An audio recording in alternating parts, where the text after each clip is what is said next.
Hi y'all, what's up y'all? Shout out to everybody with their thumbs jack in the chat.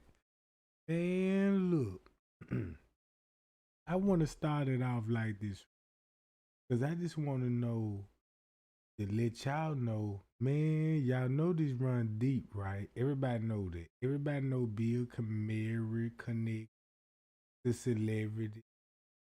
You know, when people look in the Kenneka Jenkins case, they think about Mona Mai, T.Y. Rose, and the security guard friends came, but nobody don't want to watch the footage to see all the people that's actually on the footage is connected to. Now, I'm gonna shoot a disclaimer out there on this video, cause the reason why who all growed up to Gold Busters.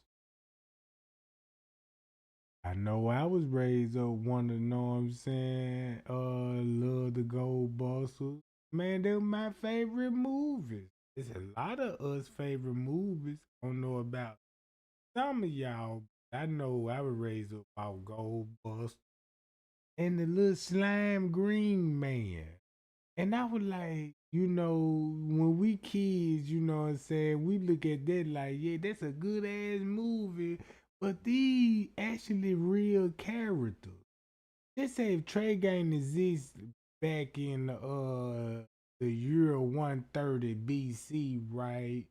And they like, man, Trey Gang was in beast mode. He would terrorize and shit, so they'll paint me as a beast. Don't that make sense? Paint me as a beast. Show how dominant I am and show how scary I look. Ain't no beauty when it come to this, you know. So, so, so, what I'm basically saying is that, man, when we was kids, love the Looney Tunes, Roger Rabbit, Bugs Bunny, Elmer Fudd, all those little characters. But but those characters were actually real persons. But we get those same character real person in little green men's and little bunny rabbits and you know what I'm saying and stuff. So I see why you could call those jesters. Cause not only they perform in front of the king and all of this old stuff, you know what I'm saying? Like they dressed up like the Joker and them the ones that could entertain the king and without getting executed cause a normal person can't do these kind. And I just want y'all to look at this YouTube stuff kind of different, bruh. Not just on the YouTube, but Instagram because the Illuminati is everywhere. It really is. So, disclaimer Fair Use Act. Education purpose use only. All rights, image, and music clip belong to their respective owners, and we do not claim ownership. All right. We know this Bill Mary kitchen, right? So that means Bill Mary on this side of the kitchen. And this just a private area. If you were a squirrel, you'd be like, yeah, this a kitchen. Is this what Kenneka was? Never no kitchen. It was just a private area.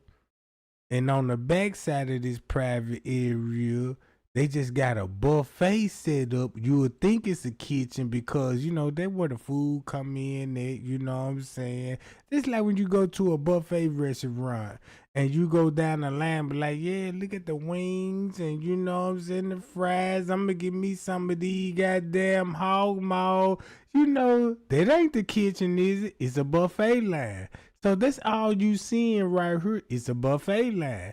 So basically, from the Fireman Club, the Metro Grill, all it is, Bill Murray on this portion of the Crown Plaza Hotel. So when it comes to Kenneka Jenkins' case, all the footage that seen her is gonna be in his location. But if Miss Teresa agreed to his narrative, cause y'all got to know he a movie director, he film movies, he direct movies, he a star. He's the biggest influence, a comedian, and all of this old stuff, and achieve in these awards and all this. So all the awards that he achieved in was he was good or evil. All I'ma say. But we laughing and joking and jiving. Man, I love Goldbusters. But he got an agenda. So what I basically want to do is, since Kenneka was found in his kitchen, and there's no doubt about this lady is found in your kitchen, man. I can't do nothing but believe King Rod said, yeah, it was a big movie company was there that night, and they was filming all the horror. No wonder. Look who owned the fucking kitchen. Y'all remember the movie Caddyshack? Ooh, look at all Bill Murray movies. This is the reason why I got all this, man. Let's look at this after that we all was raised up in our household. Goldbusters, you know, Saturday Night Live performance, you know, they go Meatball, cause Meatball was my, you know what I'm saying, my movie, right? So it would make sense. It would make sense when King Rod said it's a big ass movie production team there. By us being squirrels, we like, oh man, you gotta be capping. Ain't nobody filming no shit like this here. You just capping until you find out the owner of the kitchen. That is possible. Oh, a whole lot of shit possible just that one statement. Mm-hmm.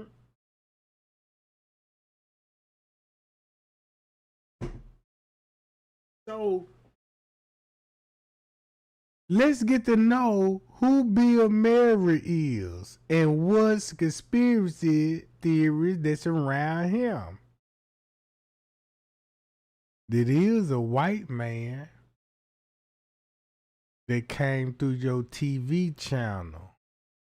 You like Goldbusters? Yes. You want to dress up like Goldbusters on Halloween? Yes. What's your favorite movie? Goldbusters?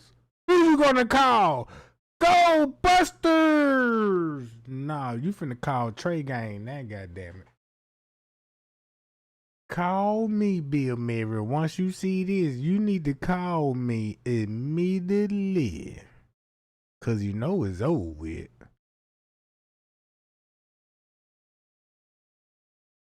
So let's get to know Bill Murray since this is kitchen.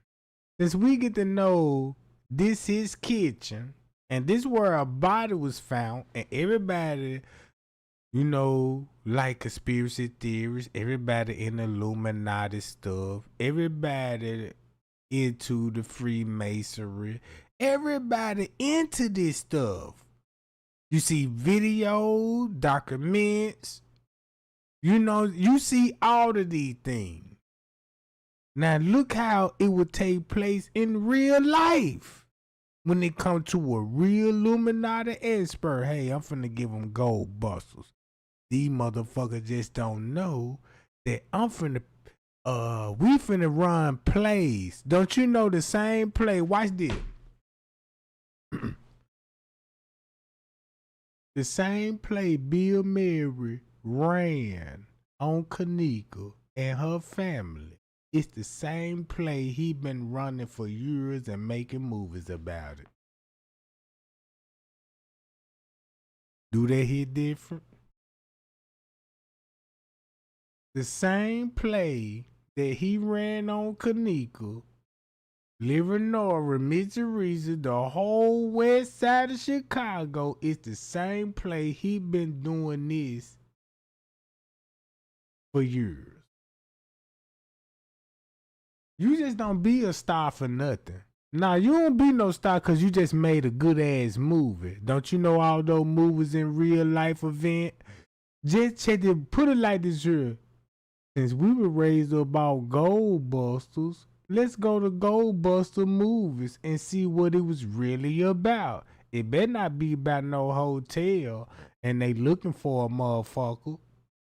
When you think about Gold Busters, think about Kenneka Jenkins case. Won't that make sense?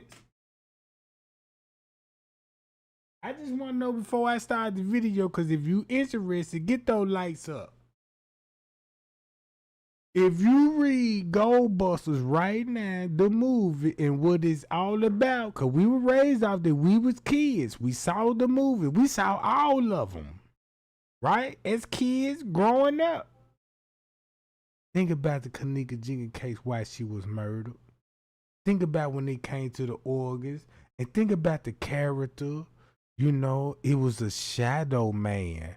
And if you study Bill Mary and be like, God damn it, Gold Buster was really about a event. And they been doing this shit in hotels.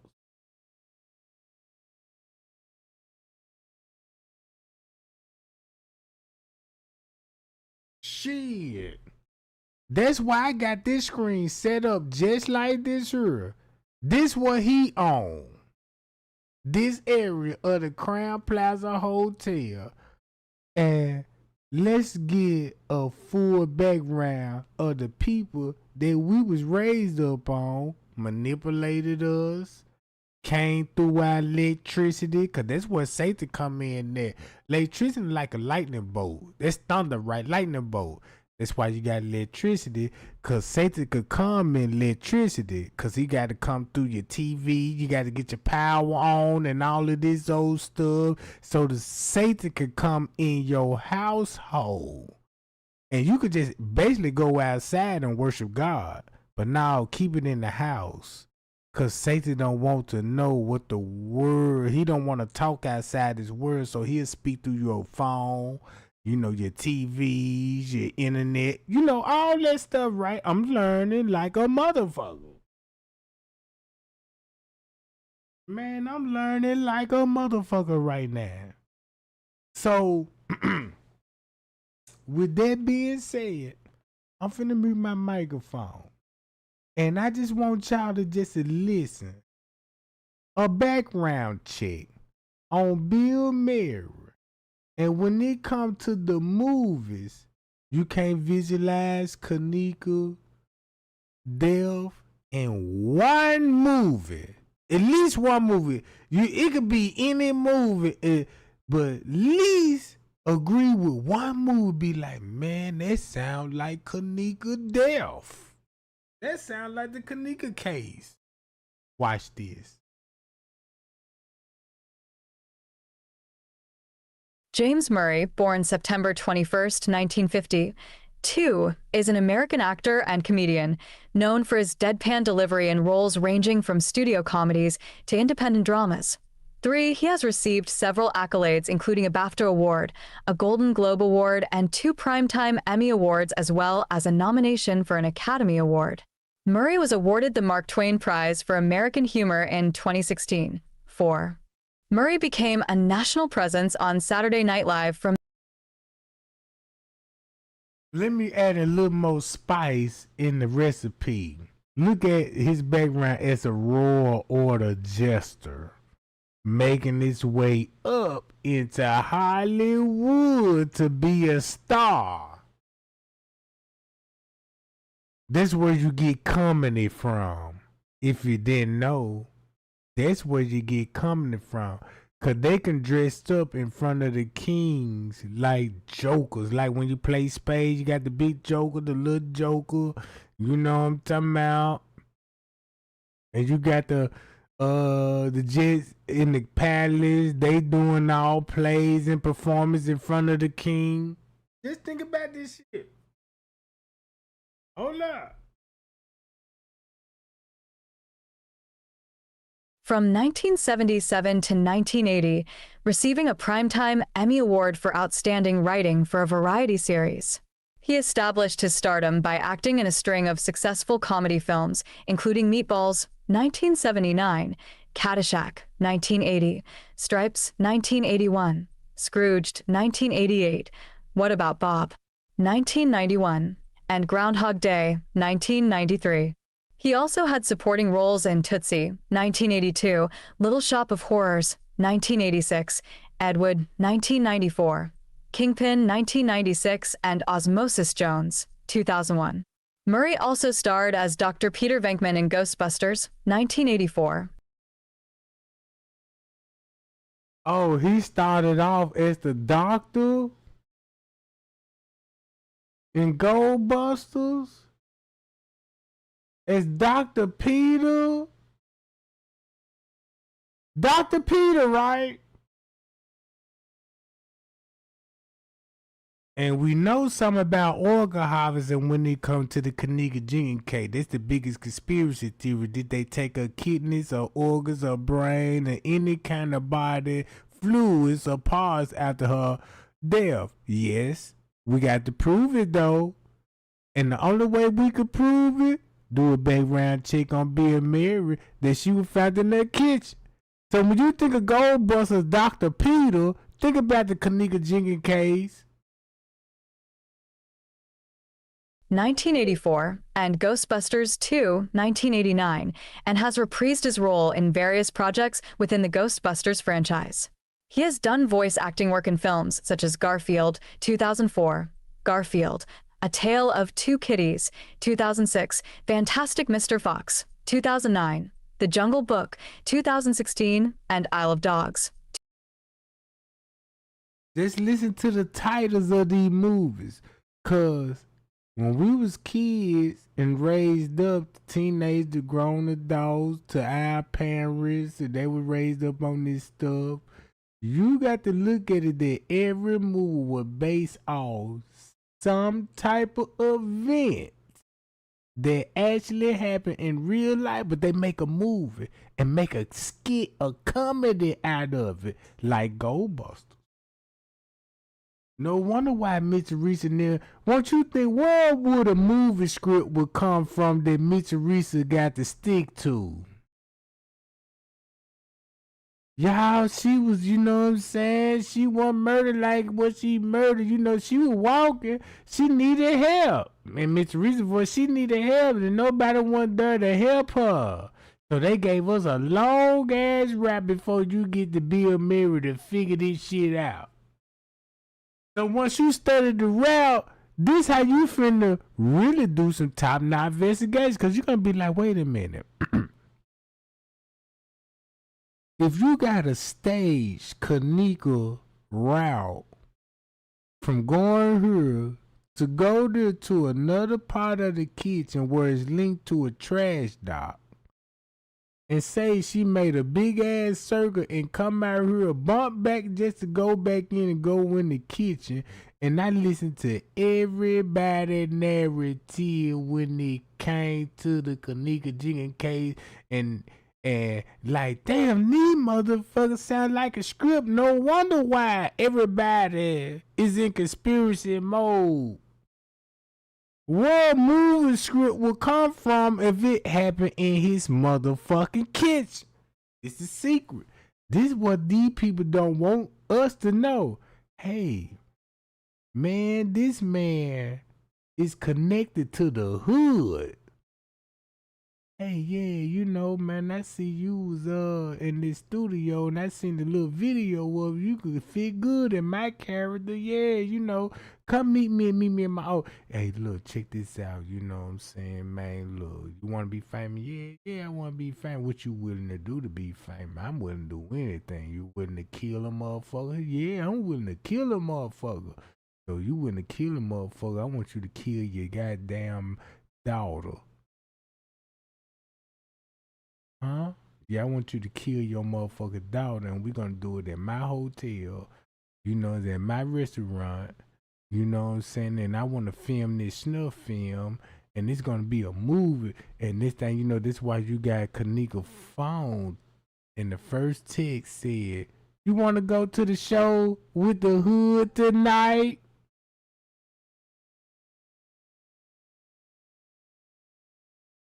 Ain't that what Kenneka text showed? Gotta agree with that, cause you can't dispute that. Like, damn, Trey Gang, you show this, show that, and it's public. Roma did say in Kenneka phone, you want to go to the show with the hood, and had us thinking she texting Monifa talking about some. How we gonna get there, bitch? I call a cab type. Hold on, watch this. Let me just play this shit.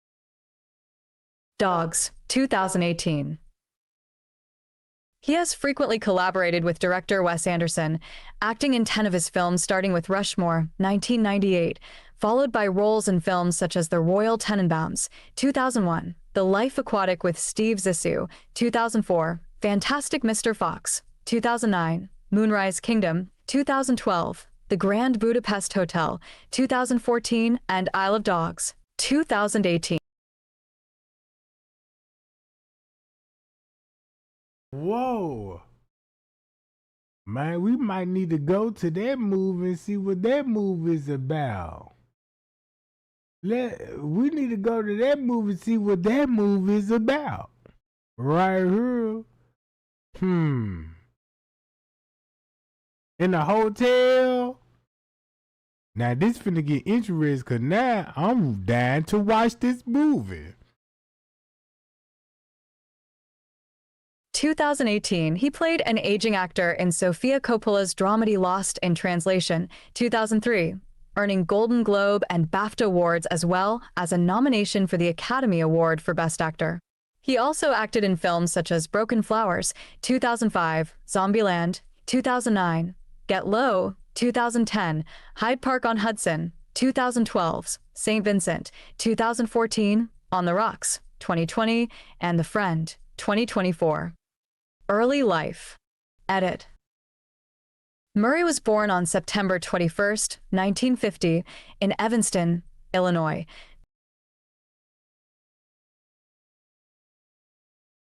Evanston, Illinois? Think about Evanston Funeral Home. They took the pictures of Kenneka Watch. That's all I'ma say. Shit. Boy, if you go back to that investigation right now, when it come back to Evanston, Illinois, everybody know about the organ harvest in Evanston, Illinois. Then you got Rosemont connected to Evanston, Illinois. And guess who go back to being married? Kitchen. Shit.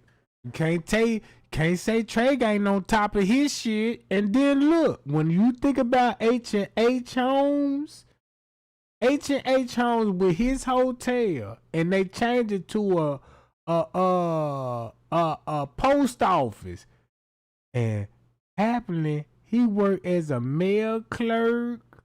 Whoa.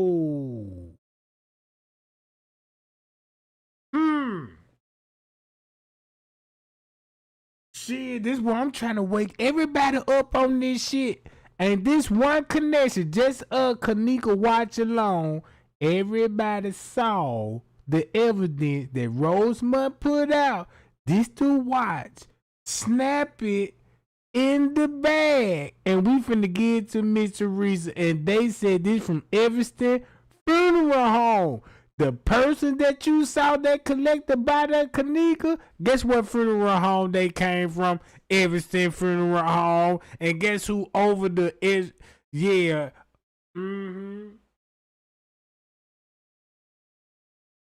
Rolling Rice. When you think about Rolling Rice, guess who he connected to? Toronto, Canada.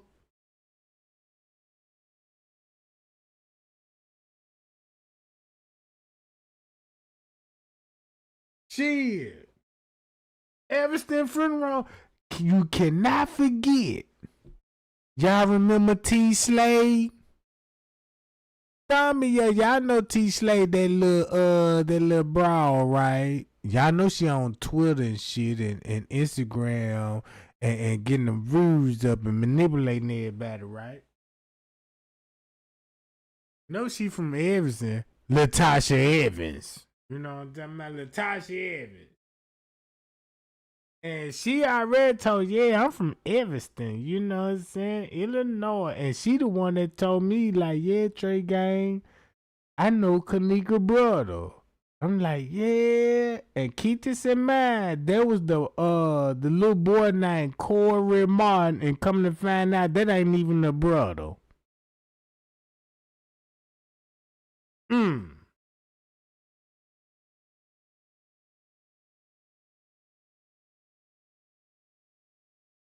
Hi y'all. So check this out. Let's go back to Bill Murray, and then you will see why that's why Lenora and all her ugly ass kids were dressed up in the Gold Buster uniform for Halloween. Sell out. In his kitchen.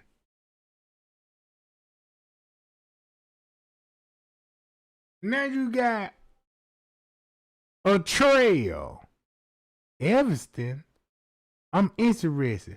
Oh, and he was a Jew. Oh, look, what the fuck? Wait, what the fuck? Wait a minute. Oh, look, do we need to look all of this shit up? We need to. We finna see why he look up to Wild Biggs Hancock. And if you look at the Wild Bill, goddamn it, look who Wild Bill look like. God damn it.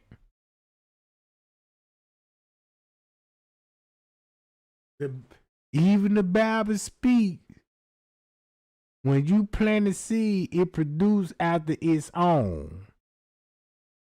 And you can see if you breed the seed and the jelly across that seed. Man, let me stop. Man, let's play this shit. Evanston, Illinois, to Lucille, a mailroom clerk, and Edward J. Murray, a lumber salesman.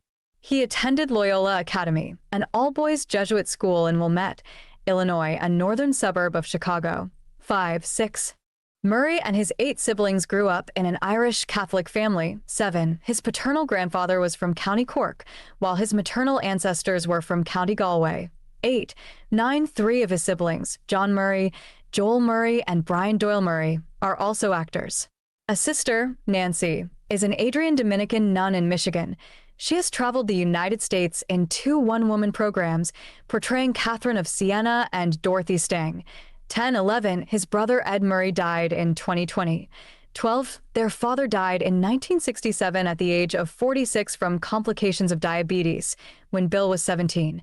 13, 14, as a youth, Murray read children's biographies of American heroes like Kit Carson, Wild Bill Hickok, and Davy Crockett. 13, he attended St. Joseph's Grade School and Loyola Academy. During his teen years, he worked as a golf caddy to fund his education at the Jesuit high school. Don't it make sense that when it comes to the golf cart theory, right? Y'all remember that we seen headlights right here in this area? If we see this through a camera, through this door, that means it was a car right here. It was a car. And then I used to think it was a car, but now I'm thinking a golf cart. Cause that's the only thing that will fit here. You cannot fit a car. It's impossible unless you just finna violate, risk it all, come through this bitch, risk getting hung over on some steep, slow steps to get here. But a golf cart easily will maneuver around this motherfucker.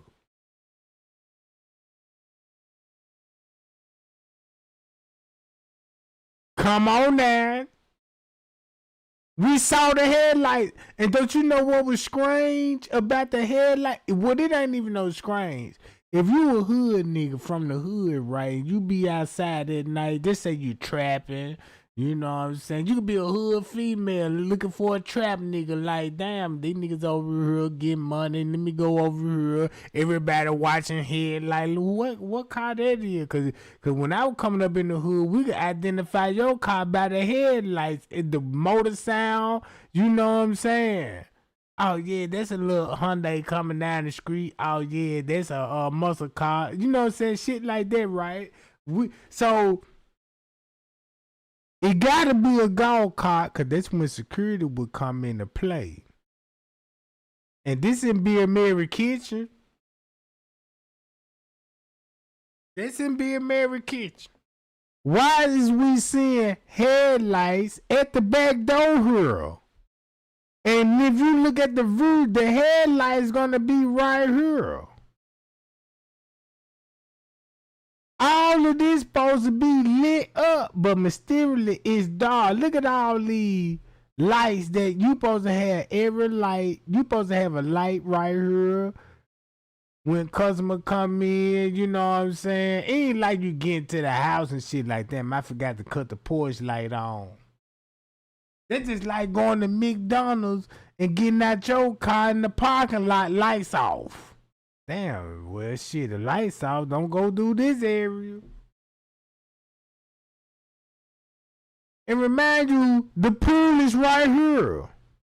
His kitchen is right here. He's a movie director. He's a movie actor.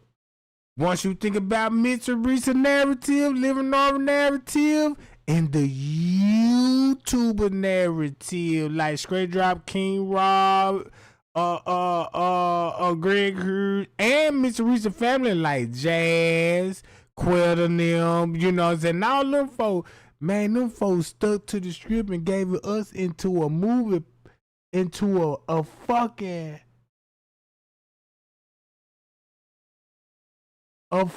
movie narrative, and we like, god damn, that throwed us in the conspiracy. Man, let me play this. School, 13, 15, was the lead singer of a rock band, the Dutch Masters, and took part in high school and community theater. 16, one of his sisters had polio and his mother suffered several miscarriages. 13, after graduating from Loyola Academy, Murray attended Regis University in Denver, Colorado, taking pre-medical courses, but quickly dropped out and returned to Illinois. 13, in 2007, Regis awarded him an honorary Doctor of Humanities degree. 17, on September 21st, 1970, his 20th birthday, the police arrested Murray at Chicago's O'Hare Airport for trying to smuggle 10 pounds, for 0.5 kilograms, of cannabis, which he had allegedly intended to sell. Damn, why Mr. Reese would be calling the law, but like, yeah, I'm at the airport, O'Hare Road. Look at all the connections. Look at all the connections that were dealing with the police. Then when you think about, damn, Mr. Reese, you on the 911 call with the police, talking about just give it a couple of hours. No wonder could be a Mary connected to the police. Shit. It was discovered after Murray joked to the passenger next to him that he had packed a bomb in his luggage. Murray was convicted and sentenced to probation. 18, career. Edit. 1974 to 1979, early work and Saturday Night Live. Edit. With an invitation from his older brother Brian, Murray got his start at Chicago's The Second City, an improvisational comedy troupe.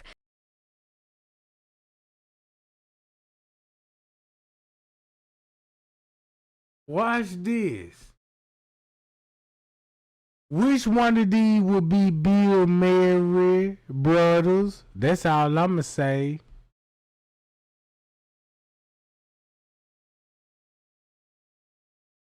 Which one of these would be Bill Murray brother? Cause if you seen all his brothers, you will know what his brother would look like from the behind when they come to a camera. It's crazy. And think about this, what Mitsubishi lawyer said. They were preparing food and fodder. So you don't think this be a Mary brother in the kitchen? And look what time this is, at 2:34 in the morning. Boy, there's some cold stuff here. Look how we look at this. Look at this shit.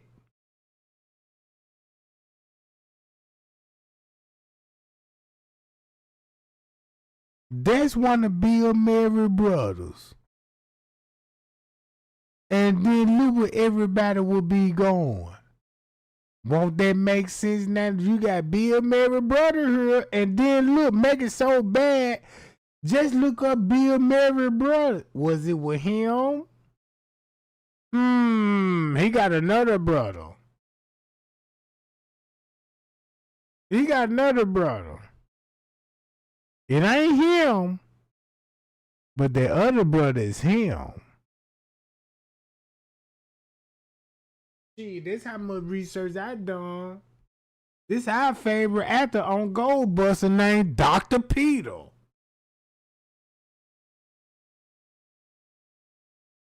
Troop, studying under Del Close. In 1974, he moved to New York City and was recruited by John Belushi, 20, as a featured player on the National Lampoon Radio Hour. In 1975, the off-Broadway The National Lampoon Show led to his first television role as a cast member of the ABC variety show Saturday Night Live with Howard Cosell. That same season, another variety show, NBC's Saturday Night, premiered. Cosell's show lasted just one season, canceled in early 1976. After working in Los Angeles with the Guerrilla Video, Commune TV on several projects, Murray rose to prominence in 1976.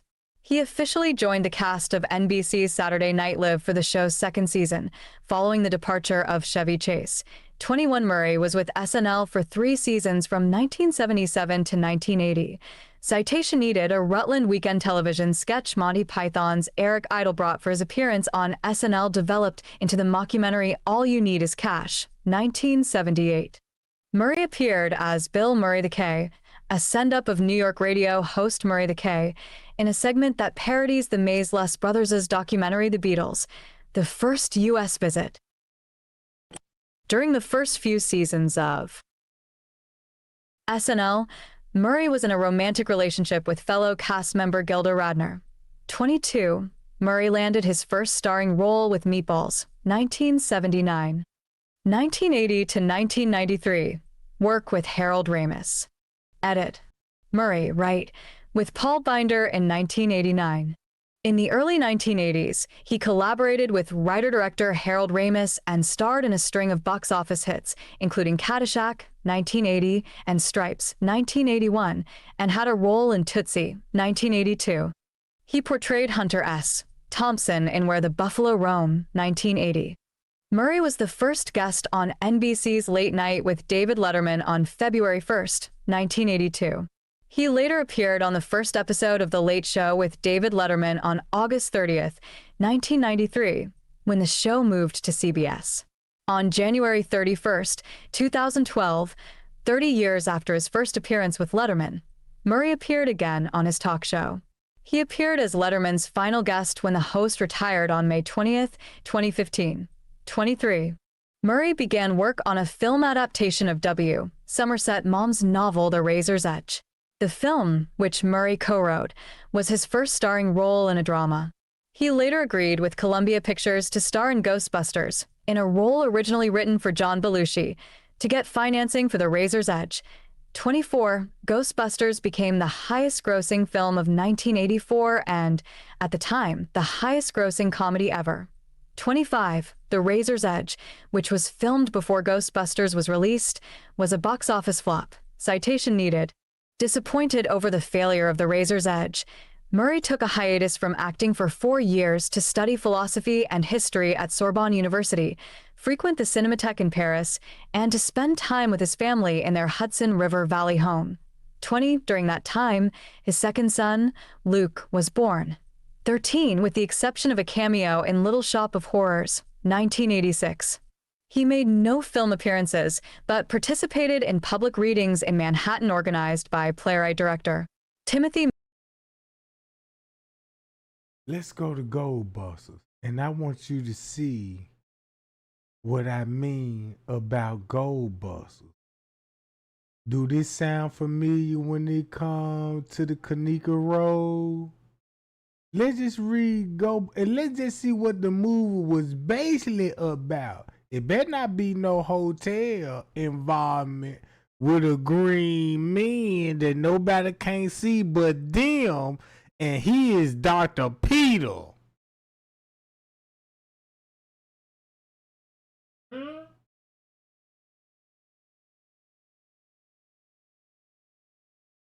Look, if you love Freemasonry,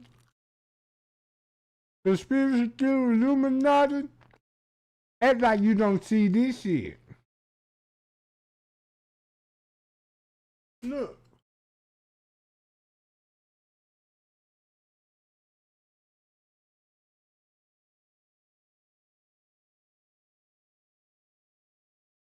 Let's see can your conspiracy come true and change it to real life.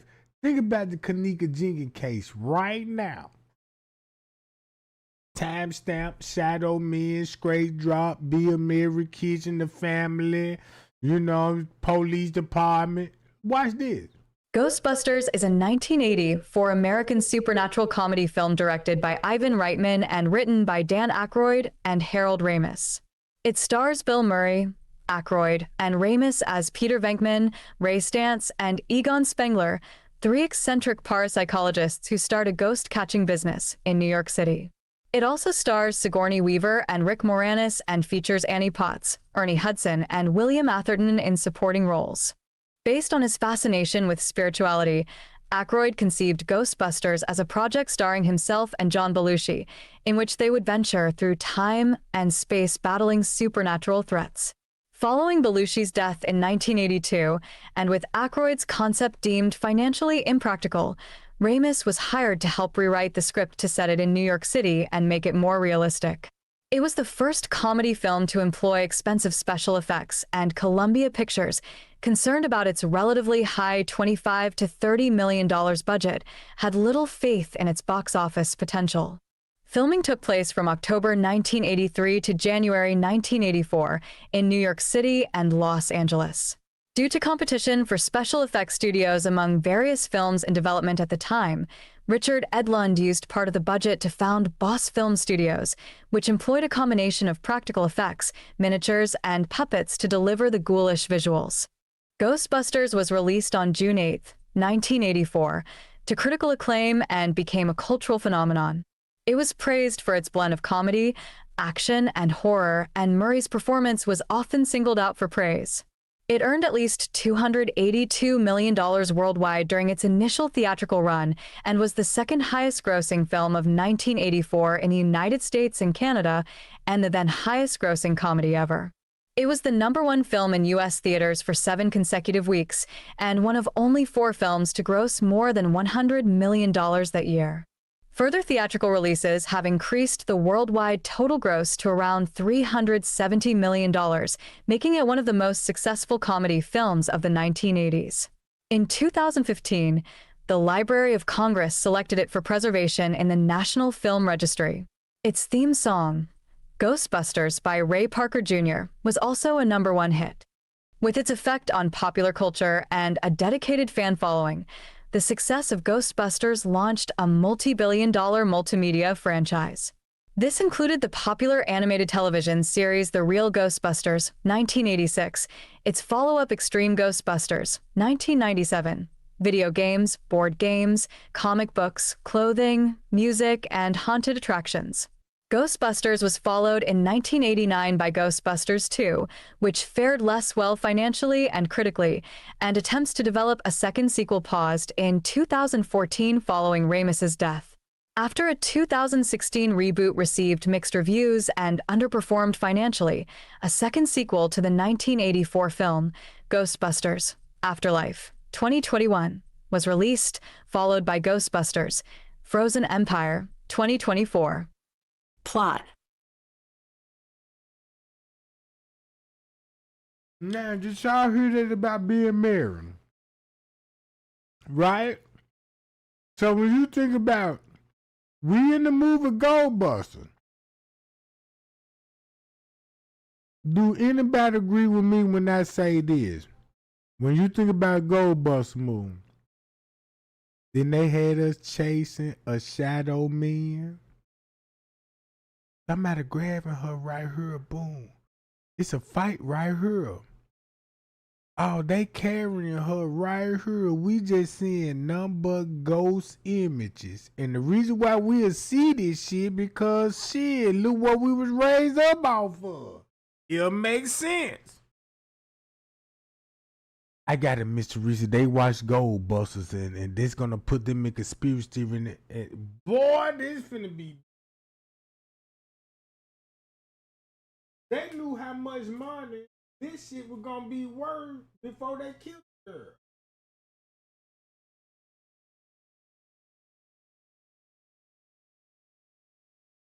It was all about the money. If you knew how much money you was gonna generate before her death, what's 50 million lawsuit gonna do to them? Shit, they motherfucker probably done earned $1 billion off social media alone. This crazy.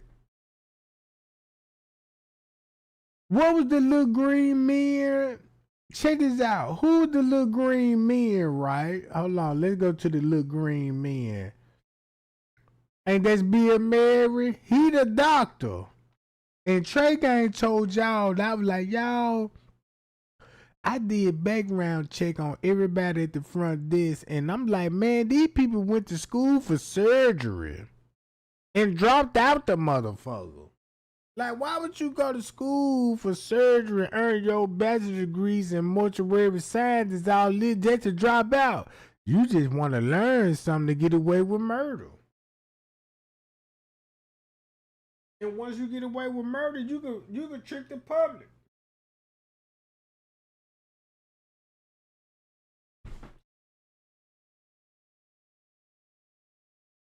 This crazy, look.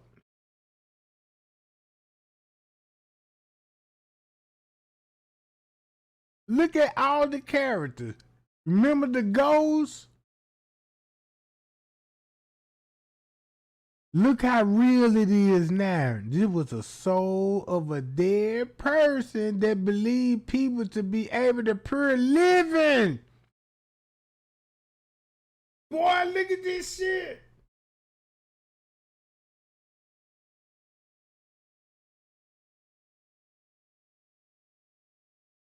Shit, this who we were chasing on the footage. Somebody grabbing her. Somebody, there he go right there. They got him. The hotel trying to cover this up.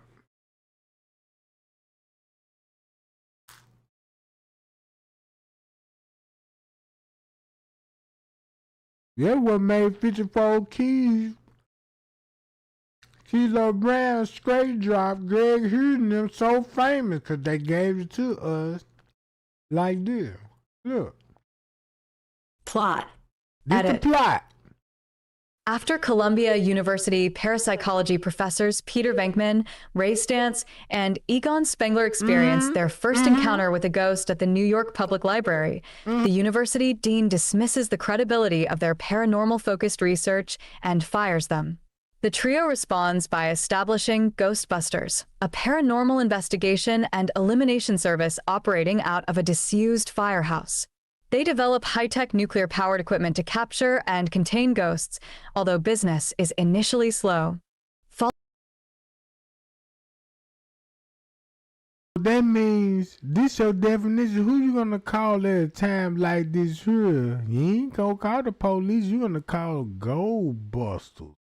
Don't that make sense? Guess who the Gold Busters is? Rosemont Police Department. Fuck you talking about.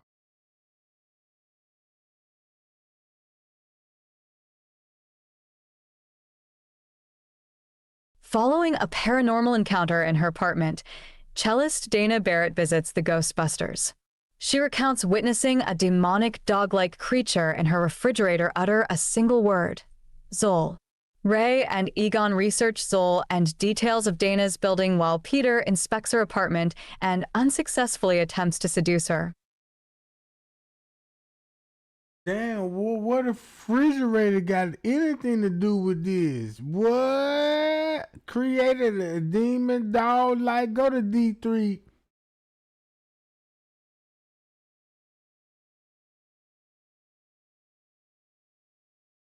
Man, this shit can't be real. Trey Gang cannot be living right now if I'm actually witnessing this shit. Damn. Goldbusters? And this a hotel that's subscribing this whole. If you look at the Goldbuster, check this out. Think about Sherry Shriner when she mentioning shapeshifters. Right here, shapeshifters. Remember when Mitch Teresa, but God, that ain't nothing but a demon God, right? We chasing ghosts. This the plot right here. Her. The Ghostbusters are hired to remove a gluttonous ghost from the Sedgwick Hotel. Having failed to properly test their equipment, Egon warns the group that crossing the energy streams of their proton pack weapons could cause a catastrophic explosion. They capture the ghost and deposit it in an ecto-containment unit under the firehouse. Supernatural activity rapidly increases across the city.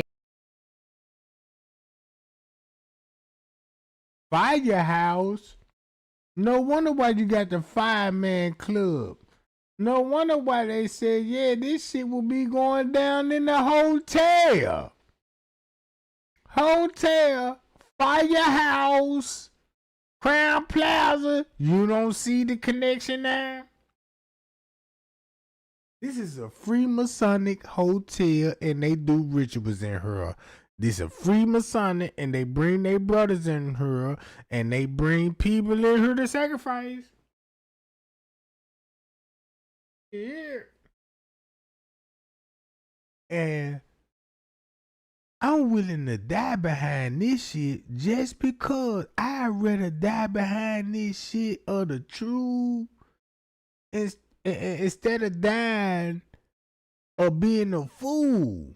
You see what I'm saying? This shit here, bruh. Y'all remember this? Do I need to click? Now look. We reading the plot. This the kicker. Remember the shadow men? Guess who the shadow men that we been following? That's the cold part about it. Shit. If you want to see Straight Drop them roll, Greg Hughes them roll, you know what I'm saying? Although other and YouTubers right today, they got a big platform. They still giving you y'all remember In Slime We Trust? Why he choose his name to be In Slime We Trust and you got a slimer her? Come on, my slimes. Shit, I'm on game, bro. I'm on game. I'm so much on game. My life is spurred. But if you green, you a dead man. You a dead man. And the reason why you a dead man, cause you love the world. You love the world so much that you want this shit keep coming. Give me some more murders. Give me some more conspiracy theory. I cannot go to sleep without hearing somebody getting killed tonight. That's the secret. Fuck you talking about? How many likes? Let's get to 100 likes right now. When Trey Gang, I'ma just show you a map. This the map. This is kitchen. Think about Goldbuster. Matter of fact, let's click onto this shit. And let's get a clear understanding how deep dive we finna go to. Watch this.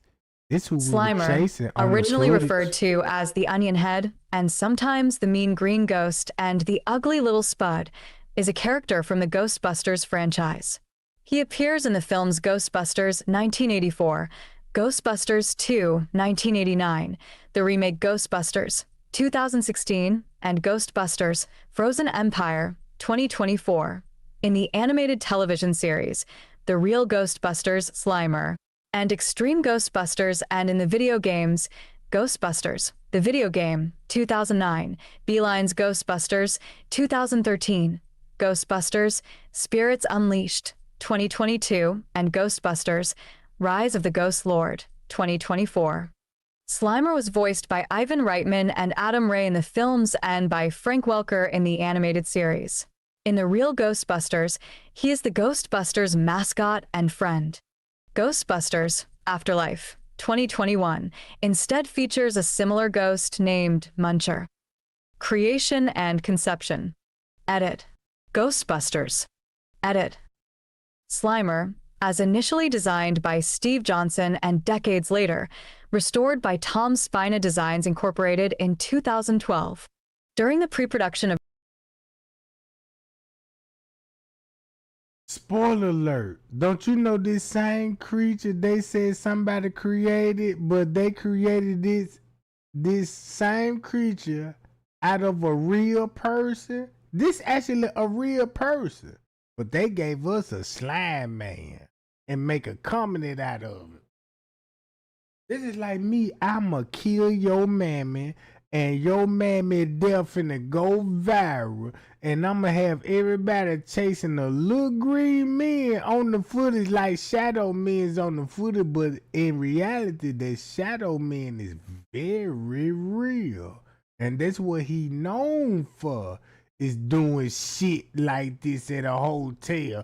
So when you think about H&H home mindset, you don't think Bill Murray got the same fucking mindset?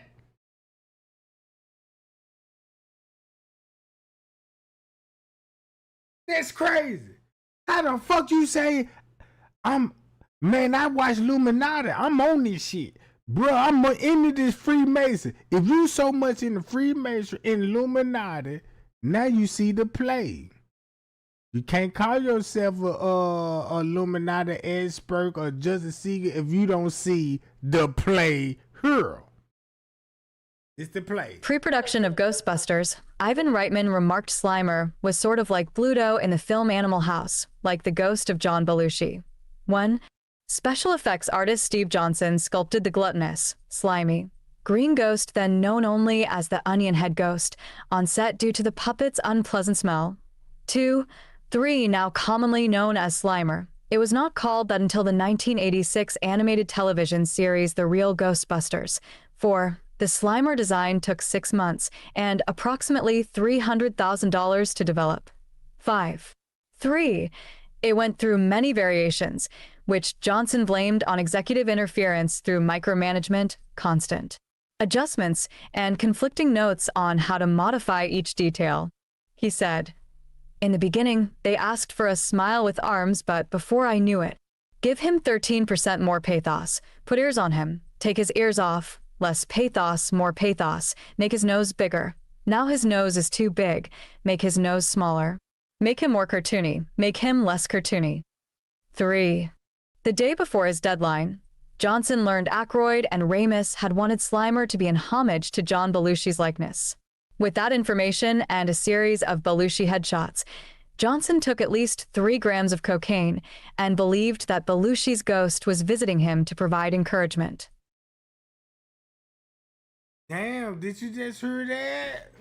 Boy, if that didn't get your attention, and guess when John Belushi died? Watch this, in filming this movie.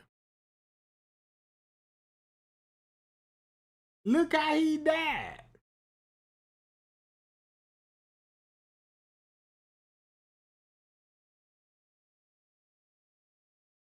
That's why you get the 5 stars shaped like a pentagram, right? Yeah. Cause just say this your head, this your arm, just say somebody shoot you dead in your heart, this how you would lay. This your head, your arms laid out, this how your legs would spread. That's what they came up with. When he died.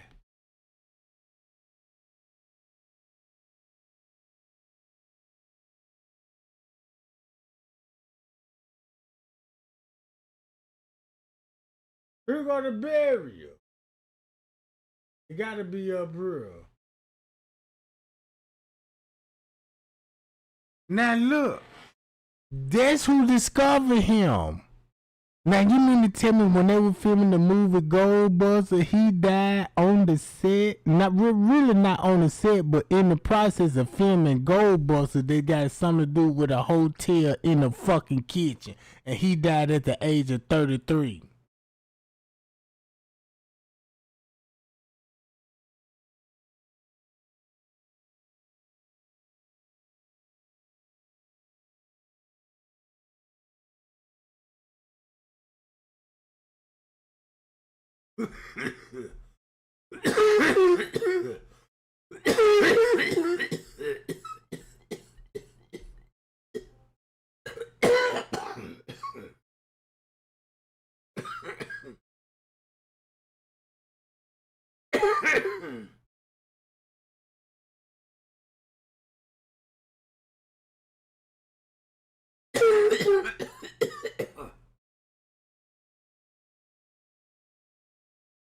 After Columbia University parapsychology professors Peter Venkman, Ray Stantz, and Egon Spengler experienced their first encounter with a ghost at the New York Public Library, the university dean dismisses the credibility of their paranormal-focused research and fires them. The trio responds by establishing Ghostbusters, a paranormal investigation and elimination service operating out of a disused firehouse. They develop high-tech nuclear-powered equipment to capture and contain ghosts, although business is initially slow. Following a paranormal encounter in her apartment, cellist Dana Barrett visits the Ghostbusters. She recounts witnessing a demonic dog-like creature in her refrigerator utter a single word: Zol. Ray and Egon research Zol and details of Dana's building while Peter inspects her apartment and unsuccessfully attempts to seduce her. The Ghostbusters are hired to remove a gluttonous ghost from the Sedgwick Hotel. Having failed to properly test their equipment, Egon warns the group that crossing the energy streams of their proton pack weapons could cause a catastrophic explosion. They capture the ghost and deposit it in an ecto-containment unit under the firehouse. Supernatural activity rapidly increases across the city, and the Ghostbusters become famous. They hire a fourth member, Winston Zeddemore, to cope with the growing demand. Suspicious of the Ghostbusters, Environmental Protection Agency Inspector Walter Peck asks to evaluate their equipment, but Peter rebuffs him. Egon warns that the containment unit is nearing capacity and supernatural energy is surging across the city. Peter meets with Dana and informs her that Zol was a demigod worshipped as a servant to Gozer the Gozerian, a shape-shifting god of destruction. Upon returning home, Dana is possessed by Zol. A similar entity possesses her neighbor, Louis Tully. Peter arrives and finds the possessed Dana/Zol claiming to be the gatekeeper. Louis is brought to Egon by police officers and claims that he is Vince Clortho, the keymaster. The Ghostbusters agree that they must keep the pair separated. The next morning, Peck returns with law enforcement and city workers to have the Ghostbusters arrested and their containment unit deactivated, causing an explosion that releases the captured ghosts. Louis/Vince escapes in the confusion and makes his way to the apartment building to join Dana/Zol. In jail, Ray and Egon reveal that Ivo Shander, leader of a Gozer-worshipping cult in the early 20th century, designed Dana's building to function as an antenna to attract and concentrate spiritual energy to summon Gozer and bring about the apocalypse. Faced with supernatural chaos across the city, the Ghostbusters convince the mayor to release them. The Ghostbusters travel to a hidden temple located on top of the building as Dana/Zol and Louis/Vince open the gate between dimensions and transform into demonic dogs. Gozer appears as a woman and attacks the Ghostbusters, then disappears when they attempt to retaliate, with its disembodied voice demanding the Ghostbusters choose the form of the destructor. Ray inadvertently recalls a beloved corporate mascot from his childhood, and Gozer reappears as a gigantic Stay-Puffed Marshmallow Man that begins destroying the city. Against his earlier advice, Egon instructs the team to cross their about the apocalypse. Faced with supernatural chaos. An article. List of Ghostbusters characters. Stars of the film include L.R., Bill Murray, pictured in 1989. Dan Aykroyd, 1982. Sigourney Weaver, 1989. Harold Ramis, Ernie Hudson, both 2009. And Annie Potts, 1989. Bill Murray as Peter Venkman. Dan Aykroyd as Ray Stantz. Sigourney Weaver. So if you look at it like this here, y'all. People that will be in the kitchen when a murder happened, and these will be prime suspect. Not these characters, but in real life, look at the people that will be. Golly.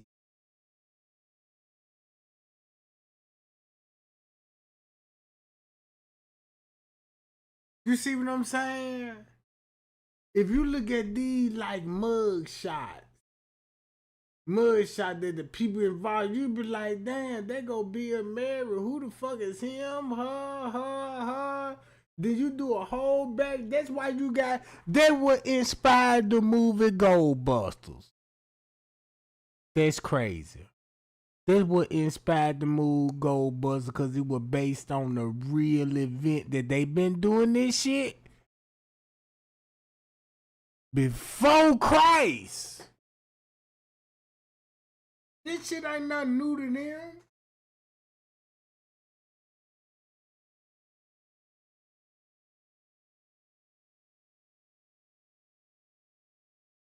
Why you think Hollywood give you these type of movies? That's how green we is. Oh, we like gold. This a murder.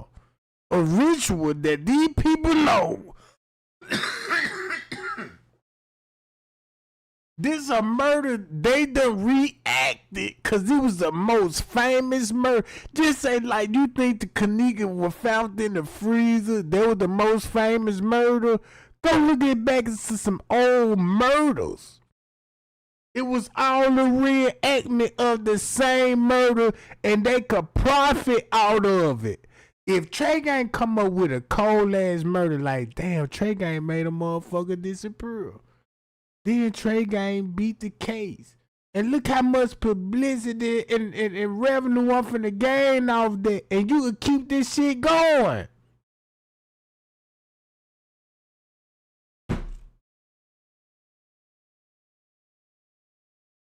And you spent money on this shit. You spent money every Halloween. What you want to be? I want to be Ghostbusters. You even watched the movie with the kids. Come on, bro. And this was actually a murder, but they gave us a slime green man. And that slime green man was actually a real murder. He was a real killer. He wasn't no character that's a motherfucker just painted like, let me paint him as a slime ball. No.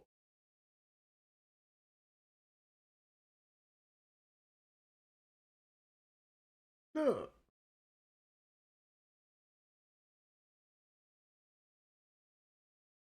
If you start looking at this, look how black people would sell out. Man, put me down. You gonna make me a millionaire? You goddamn right. Man, that man ain't thinking about, and we love Eddie Murphy. Everybody love Eddie Murphy because he came through our household with jokes and everything, but he the most evilest motherfucker too. Cause he a part of the fucking elite. Don't y'all see they got to groom us in the household, cause all these nigga pedophile, gay, and all this, and look when we were coming up, guess who we raised off of? Bill Murray, goddamn it, Eddie Murphy, John, goddamn it, look, him, everybody seen Animal House, Scripes, look, Script Treatment, look, check, if you look at all this and do a background check like a detective, you'll be like, damn, no wonder why he caught, whoa.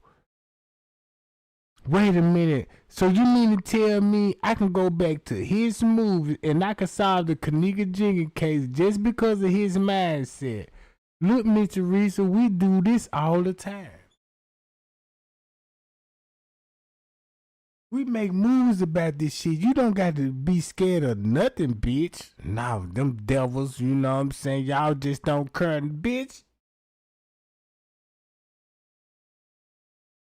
Didn't I say we gonna make millions off this shit?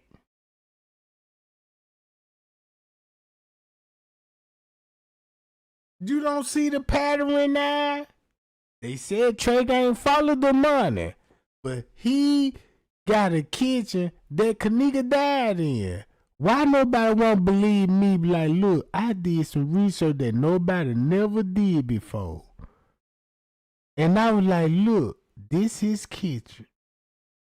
This man had a private area that he have his celebrity friend would come in, would shoot a movie, and had the hood come in there and actually would film the fucking murder and sell it on the black market.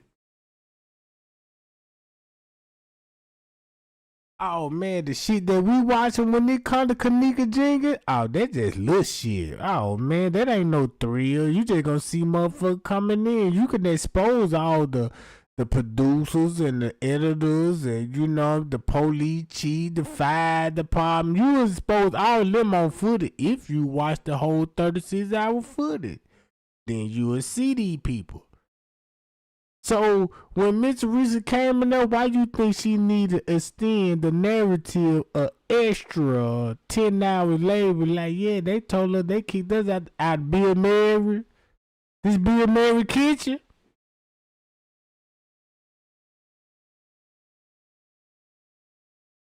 The news said we got Kenneka stumbling in the kitchen.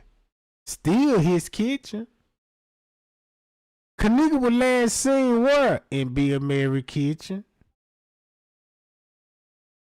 She took upstairs and went in the freezer, still in the private area in the kitchen. It ain't even no kitchen. This a private area. Fuck the kitchen theory. This a private area. What the fuck you think these people gonna be doing in a fucking private area?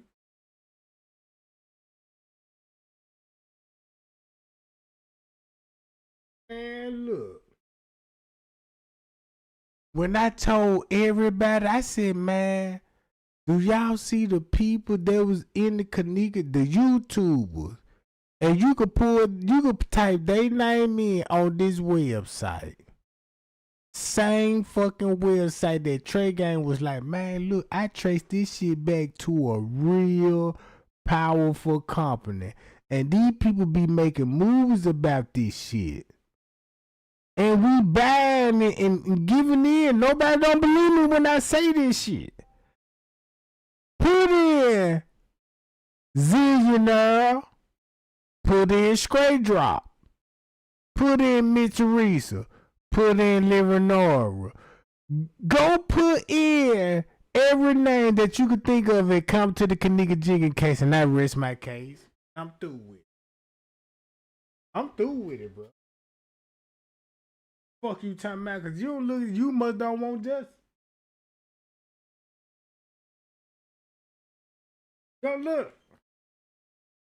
Y'all remember that? Man, this the super crazy part about it. Watch this. They telling you about spiritual. All these movies that they made, it was based off real event. Ain't this based off a real event when it comes? No wonder why they know about spiritualism. No wonder why they know about, yeah, look, this how you deal with ghosts. And Eddie Murphy, look, check this out. We need you to play this part right here. We'll give you a couple of million. Oh, yeah, I'm down. Yeah, since your ass down, you sold your soul. So, look, this is secret why we giving you this movie. You agree to tell the world that you don't know? I agree. Shit, you made me a millionaire because these niggas ain't getting me shit. Look at it. Boom. Oh, everybody know who this is. Then look, once you read it, you'll know what this mean, Animal House mean. Look, once you do a whole background check, I'm like, okay, Chris, Columbus pictures in it. I done traced them back to the Illuminati. And then let's go to Frank. Shit.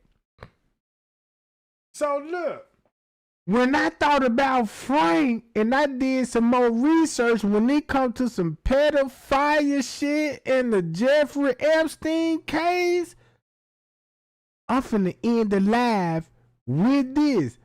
Look, nobody don't know who, look, watch this. Frank. We gonna go with his first name, Frank. Let's go to this.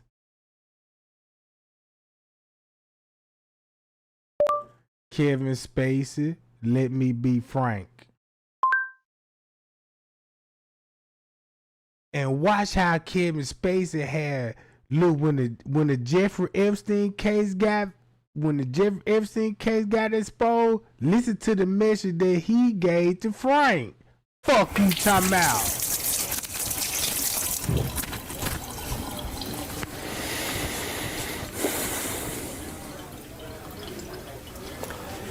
I know what you want.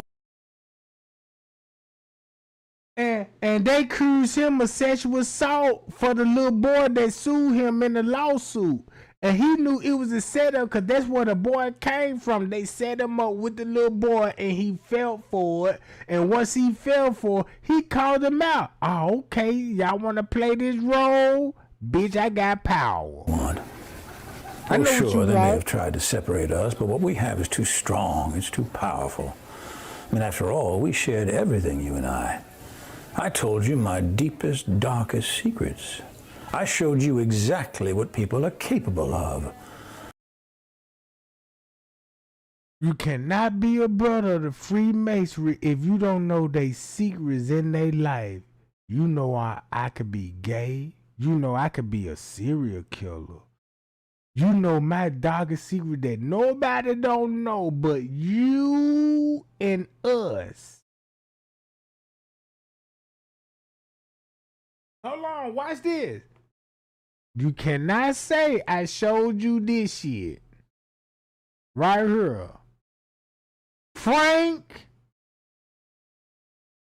This is Frank. This who he was preferring to.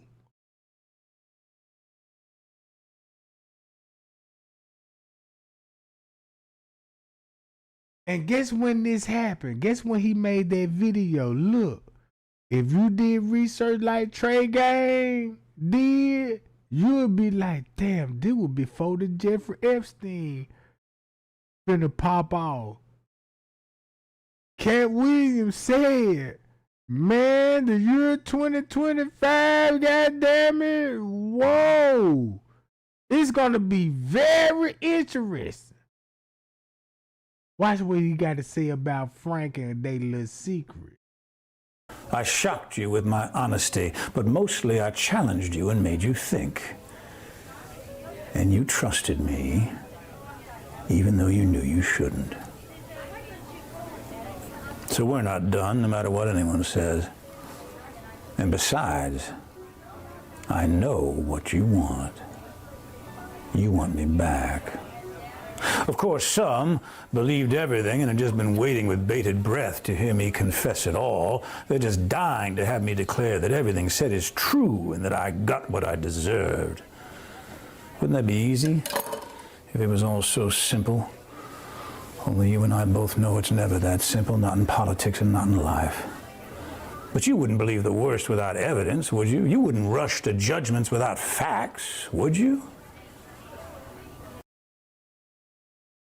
So just think about the same person that set him up. It's the same people that he worked for. And he using the tactic like, well, damn. I'm gonna expose you too. Since you gonna do this, I'm gonna expose you too, but I'm gonna stay in character. I'm gonna stay in character. In mode. Now you finna I told you my secrets and I know your secrets. We all Freemasons. We all high ranking. Remember Aldo movie Cash Associate? Look, man, you don't think these people know about getting away with murder? See, let's go to Cash Associate. They all actors, bruh. Cash Associate.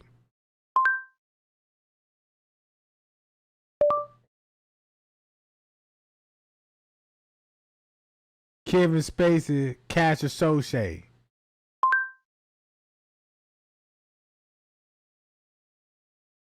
Look, check this out. Look. When he tried to threaten these people like, yeah, you told my dark secrets, I'ma tell yours. But now he on the news break it down. Going for broke. Crying.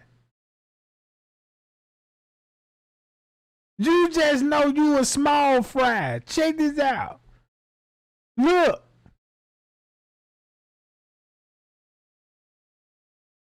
They set him up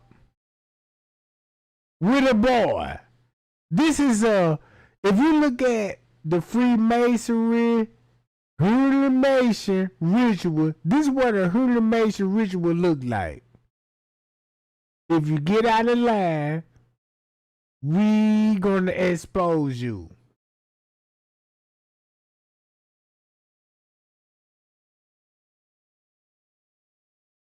And once you cooperate again to get some act right, we'll drop the case. And look when all this happened. Right before the Kenneka Jenkins case.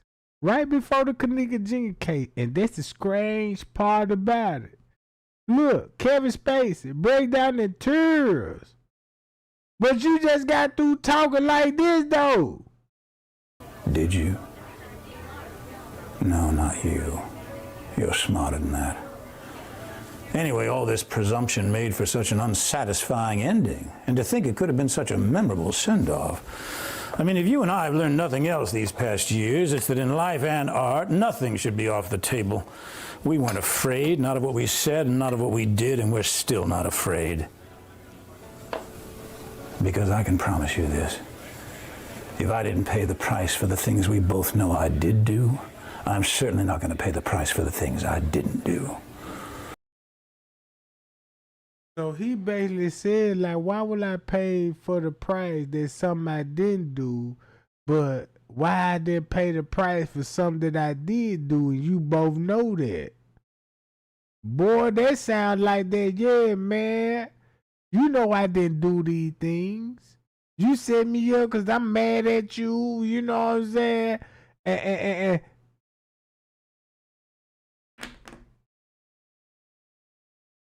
shit. This is crazy. All listen to Bill Murray Caddyshack. Look, if you go to Bill Murray Meatball, go look at the titles on the name, because you know when we watch movie, we never read what this movie is about. We watch the movie like, oh yeah, we see man, Meatballs is a funny, it's a comedy movie, it make us laugh. But the real meaning, we never caught on that kid.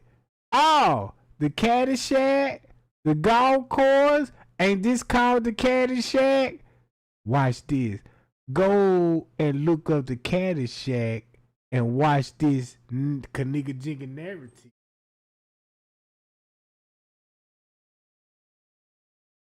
Shit.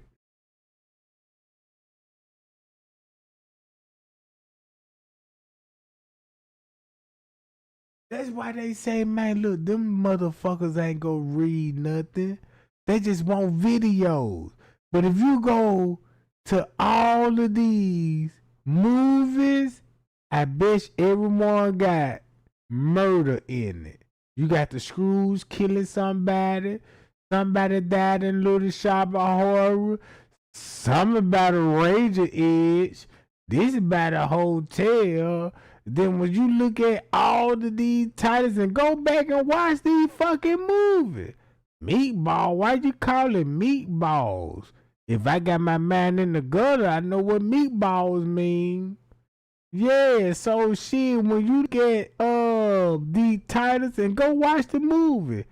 You're gonna be like, God damn. Quick change.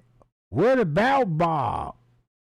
He was a that lost his mind, and he was a patient. Why I gotta deal with doctors and patients and mentally ill people in hotels? Then you got Groundhog Day, the Mad Dog, all this shit, bro.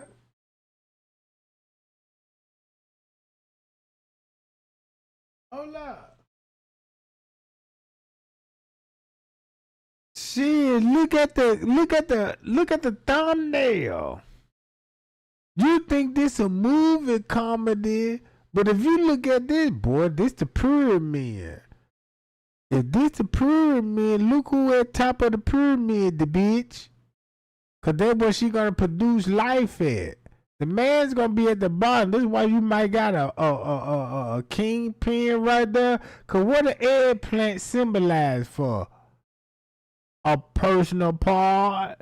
So if that motherfucker go work, guess what he finna do? Generate life. That's crazy, bruh.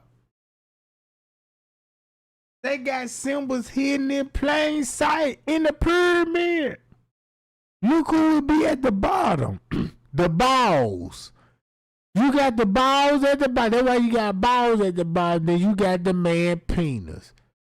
Boy, once he rise, guess where he's finna go to? Up top. That mean when you look at a Freemasonic sign, guess what the Freemasonic sign, the company look like? Watch this. Check this.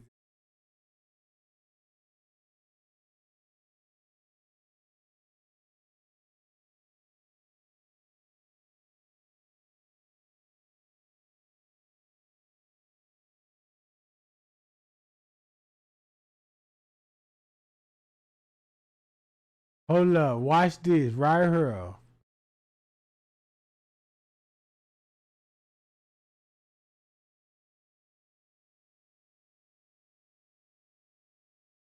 I hope this will show y'all clear as day.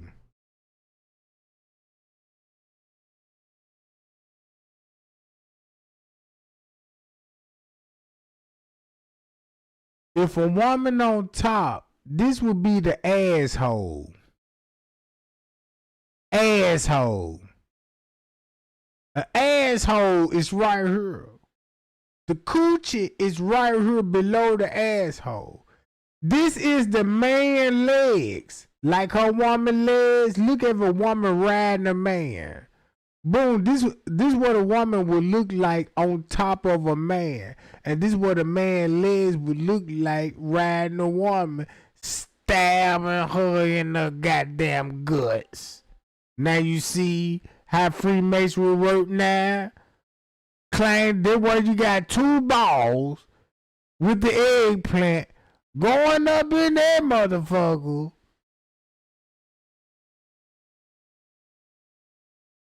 Shit.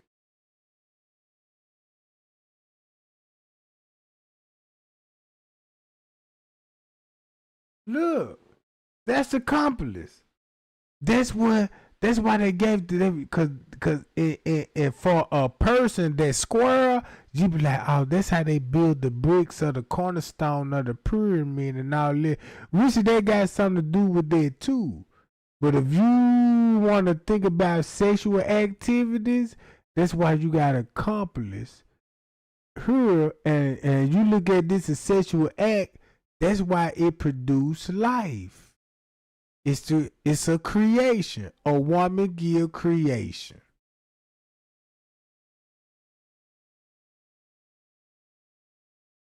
Only females can recreate a population with the help of a male. So it take two. That's where you got the accomplice. You see what I'm saying? That's why you got this will be completed. Once you got this could be completed, this supposed to be the third eye, right? Even though this the Buddha hole.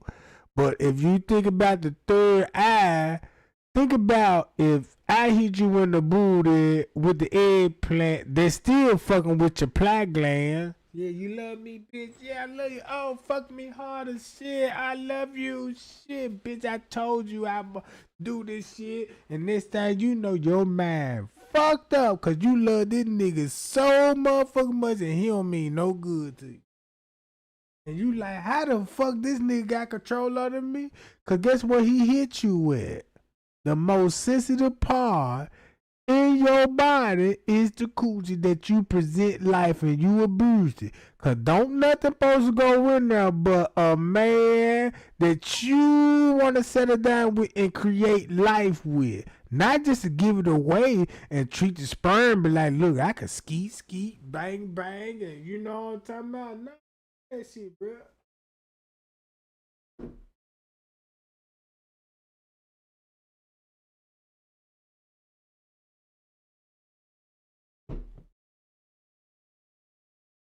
I'm just being real. I look at it how way. Look, check this out.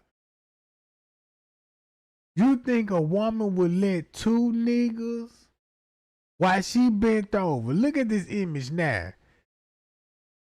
We thought it was comedy. This is a little funny screenshot. Them niggas goofy as hell, you know. Man, you got two niggas finna smash the bitch. Man, I'ma smash. Look, boy, once I smash, you hit the asshole. I get the pussy, you get the asshole. That's gay.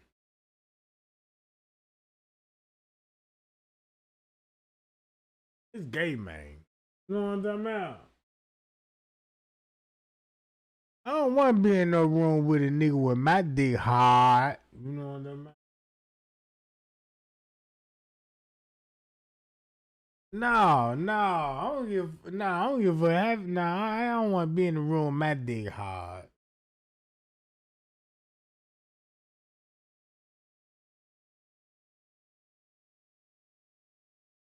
I could just imagine how the jealousy gonna hit me like, oh hell nah. Just two niggas in the room finna smash a bitch, right? You know what I'm talking about? Nah, I can't do it.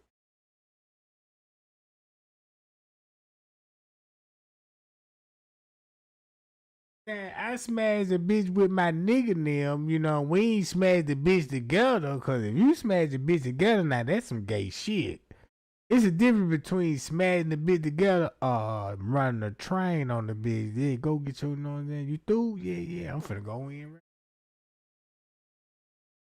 Man, this motherfucker, you know, I ain't finna be in the same motherfucking room and you hard and I'm hard too. Hell no.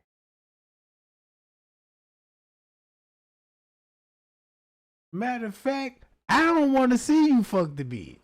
I'm out, you know what I'm saying? Look, I'm gonna knock on that door, you know what I'm saying? Man, hold on, bro, man, you take too long, bro. What you doing? You falling in love, goddamn it? That pool none of that good, nigga. You can't pull out that nigga in love. And make that nigga feel bad, like, cause he in that motherfucker too long. Like, yeah, you trying to get a girlfriend. It ain't gonna work. She just wanna smash, bro. You know what I'm saying? She don't wanna hear all that old sweet ass talk, but like, yeah, you know. Bitch, I wanna be your husband, you know what I'm saying? I wanna build that white picket fence all because he done.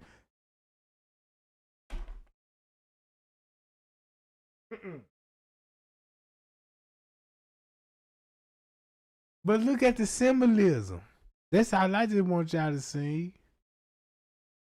And then once you go to the characters, check this out. Look at the characters. Always kissing, holding hands, and she fucking with a gorilla ass nigga.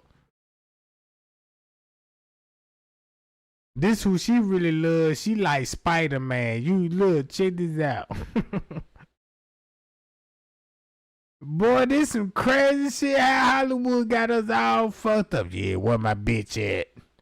We don't know. I'm finna come and find my bitch.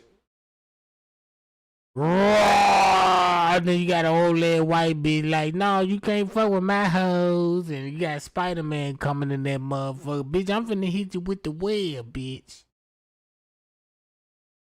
Man, this is some fruity gay ass shit, bro.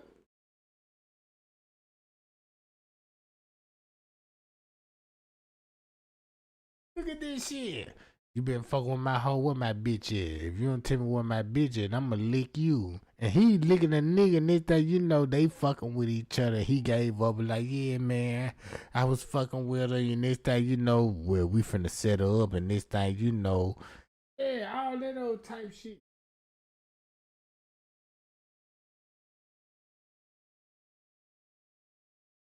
Man, let me get on up out of here. I wanna go live tonight and just hang out. You know what I'm saying? Cause I got a little couple of little drinks over here. I'm thinking about chugging down, and I know I'm gonna be up for a little minute at night.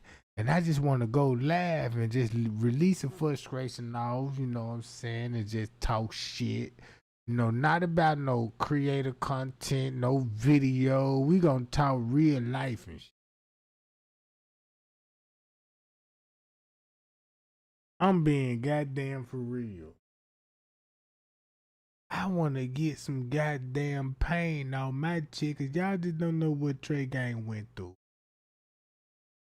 I actually met the dumbest person in the fucking world, and I couldn't believe, like, damn, I'm really talking to a dumb ass nigga.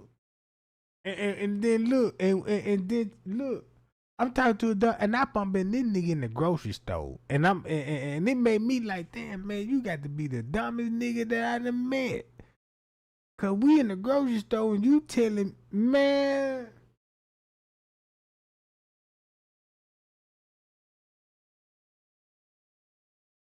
Man, look. Check this out. No cap. I'm in the grocery store. I'm fresh to death.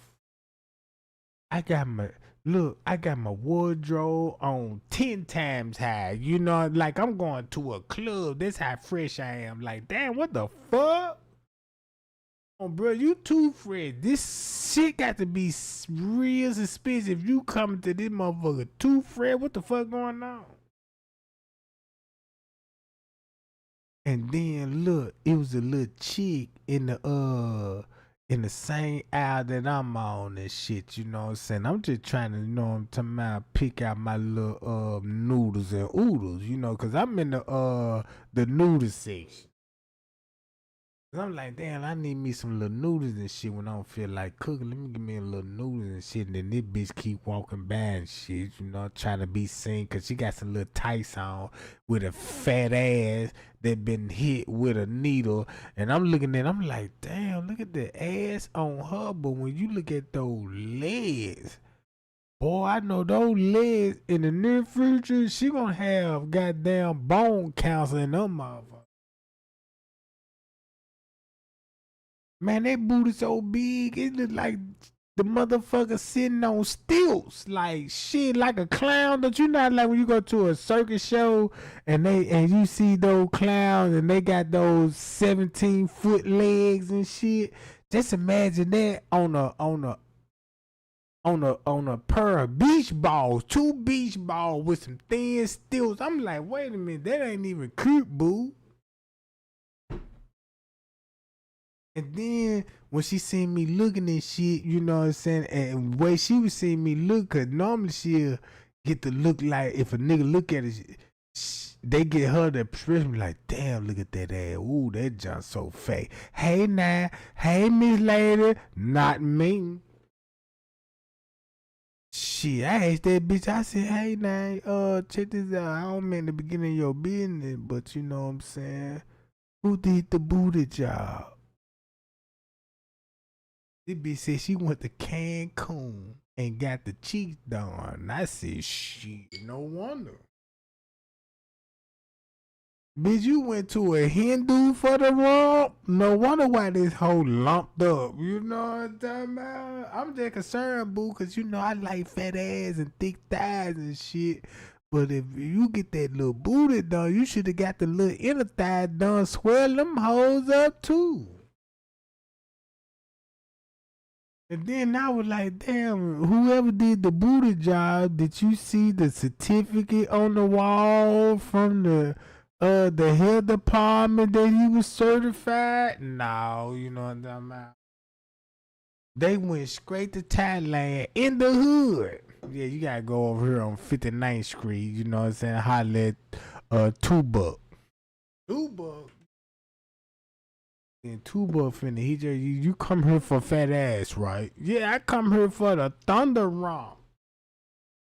And then he was like, I'm gonna give you the biggest ass. How big you? And then he bend your ass over and hit you with a needle and plump your ass up.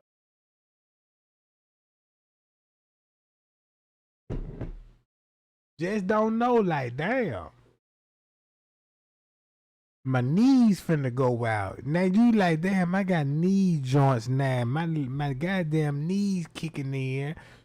And you go to Dr. Frankenstein and he like, damn, where your booty come from? And you trying to keep it a secret, talking about, yeah, you know, this all natural. I grow this ass. He like, but this ass wasn't like this here a month in our visit. And according to the goddamn the blood test I got, bitch, you got shit 59% plastic in your blood. And then you like, damn, bitch, is you plastic bottle now? Cause you got the same material that they make in water jugs. So you insecure like, I don't know what you're talking about and all this shit. This is my ass right here.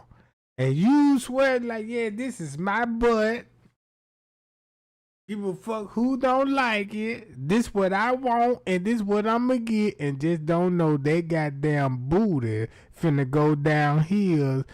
Cause did they give you a warranty on that motherfucker? Cause I'm like, damn, you get your booty done, you need a warranty on that motherfucker. Cause the way some of y'all throw that rump, you might fuck something up at the club and twerk that thing. And you know you got black women, they could twerk one cheek at a time and the other cheek one. And what if they knock that one cheek loose, like boom, damn. Cause I was fucking with a scribble bitch and she had implants. I thought that was the coolest shit in the world. Like, look at this bitch like a real Barbie doll. And get the end. I hit that jump from the behind. I shift one cheek. It was like a body damage, like a fender bender at a real accident. Like somebody stop at a red light and you didn't hit your brakes, come behind and smash the real boom, like boom. That's damages. You gonna have one bumper, you know, up then other. And I looked at, I'm like, damn, boo, you know. He was like, wait a minute, Trey Gang, you just knocked my goddamn cheek out of place. I'm like, damn, my bad. Damn, she like, damn, I just drop a band on this cheek. And I'm like, damn, I ain't mean to, boo. You know what I'm saying? Got mad at me. I'm like, damn, why you didn't get a warrant on that motherfucker? Normally when you get damages shit, they give you at least a 30-day warrant on that motherfucker. How does that little poo nanny is? That supposed to be Yeah, you know what I'm saying, man. Yeah, you got 50 throwbacks on this junk, you know what I'm talking about? 50 throwbacks? Like, yeah, you could throw this junk 50 bags, and after that 50, you will have damages, and you might want to get the ass tuned up. So, you know, I'm like, well, shit, I might well just go to the sex shop and get me a Barbie doll. Man, go to the clean section and be like, hey, man, look, I'm trying to find out the best bitches you got in here. Well, you know, we got all kind. What you want? You know what I'm saying? You want the, and then he looking at me like, yeah, he black, so he want a black chick. I'm like, nah, let me get a little Asian John out there, John. You know what I'm saying? They showing me all kind of races on the wall. You know, all of them in the plastic bag and shit, flat. So I'm like, damn, you know what I'm saying? He was like, yeah, you might want to get, if you want to get the quick special, you know what I'm saying? They come with the hips and ass, you know what I'm talking about? And them thick thighs and shit. I'm like, yeah, I'm used to that though. You know, I want a little something petite. He was like, well, you might want to go to the Asian section in the white section. I'm like, I'm all in the Asian section. Like, yeah, you know, I did the little white though. You know, that little John Petite. Let me go to the Asian. Let me see what the Asian. It's like, you know, shit, I'm already in the Korean section. Like, yeah, what, let me, y'all got some Korean in it, motherfucker? I'm in the Korean section, like, damn, you know, I said, nah, let me go back to the black section. And this thing, you know, I'm like, nah, that remind me of Quick. Let me go to the white, you know, on the white section. I'm like, yeah, let me get some of that there, you know what I'm talking about? They were like, yeah, what size you want, a thick? What color nipples? I want a pink. You know, you gotta get them all details and shit. Cause this is like a combo meal. What you know? What size? Yeah, I want a size small, slim, please. Yes, you want a small and petite? Yeah, give me a little small and petite. You know what I'm talking? What size nipples? Yeah, let me get a. I take large. If you want large, you want them short or long. Yeah, I like long nipples. Give me them long johns. All right. They will be all for it. Yeah, you know, what else y'all got in that motherfucker? Well, you know that bitch come with some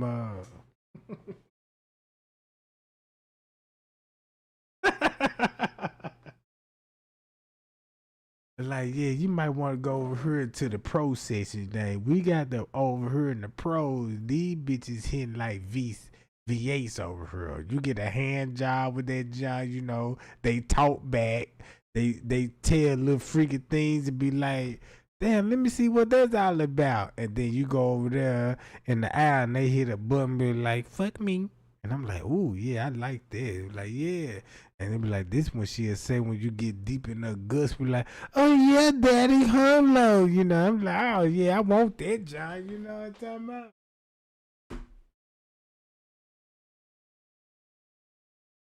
I'm just saying.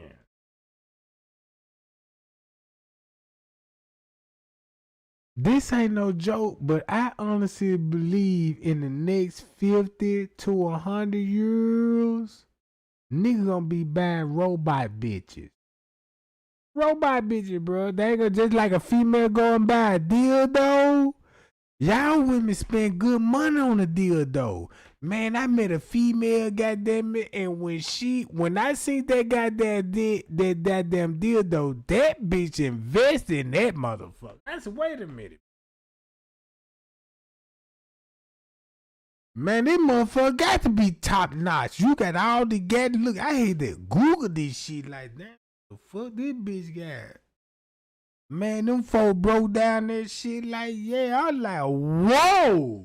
No wonder why the bitch said she can't find no nigga. If he can't outdo that deal, though, she don't want no nigga. That's why them females say niggas hard to find, because they don't want them. Boy, they got Mr. Joe Black on top shelf in aisle 5. Go to the back of that motherfucker, and this is top shelf to say you want Joe Black. Boy, Joe Black finna come, man. You gonna need a pallet. Shit, they gonna make a bitch feel good. Be like, yeah, I want him up there on the top shelf, man. And he look back and be like, yeah, get the forklift, please.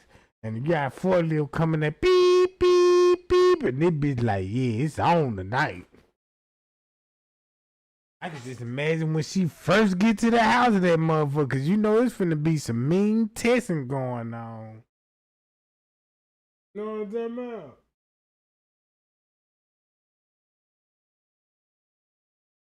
Man, look.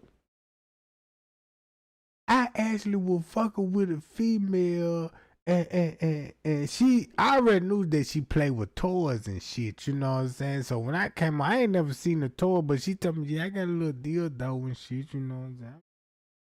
Ooh, let me see you fuck yourself with.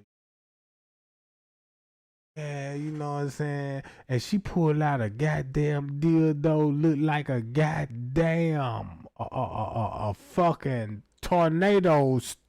I can't even describe them up. When she pulled that motherfucker out of there, that instantly turned me out like, what the fuck? Bitch, this ain't no cheap motherfucker here. Talking about this a little something. Yeah.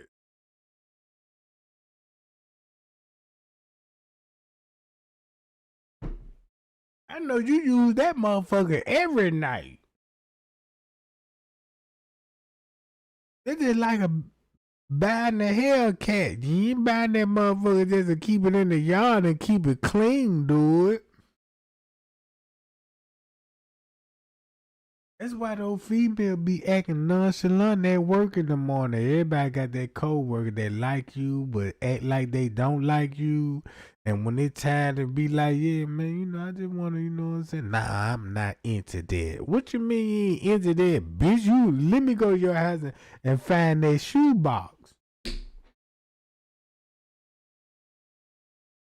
This bitch so cold. This bitch had a shoebox a size 13.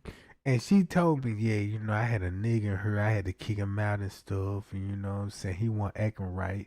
He want to treat me like a queen. And I deserve better in this shit.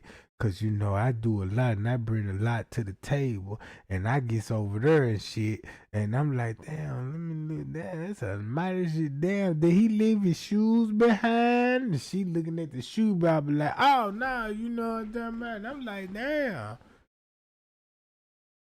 Bitch, I'm finna deal because I ain't with this shit, bitch. You know what I'm saying? That feel like a nigga still standing there, man. I thought a nigga was still standing there. I'm threatening to leave the bitch like, nah, bitch, you got me fucked up. It's a nigga. You still fuck with that nigga. I'm gone. She like, nah, Trey, let me tell you the truth. I like, what the fuck the truth is? She was like, it ain't no shoes in the shoebox. I said, well, what is in that fucking shoebox then, bitch? And she came out and bust that hole open. I swear I saw a sunlight come out that motherfucker like, oh, with angels singing in it. That bitch pulled that motherfucker out. That motherfucker looked like some shit out of Star Wars when they was swinging the swords around. Like, what the fuck, bitch? I was about to jump out the window like, damn. This was in the box tray game. And I said, nah, I can't fuck with you no more.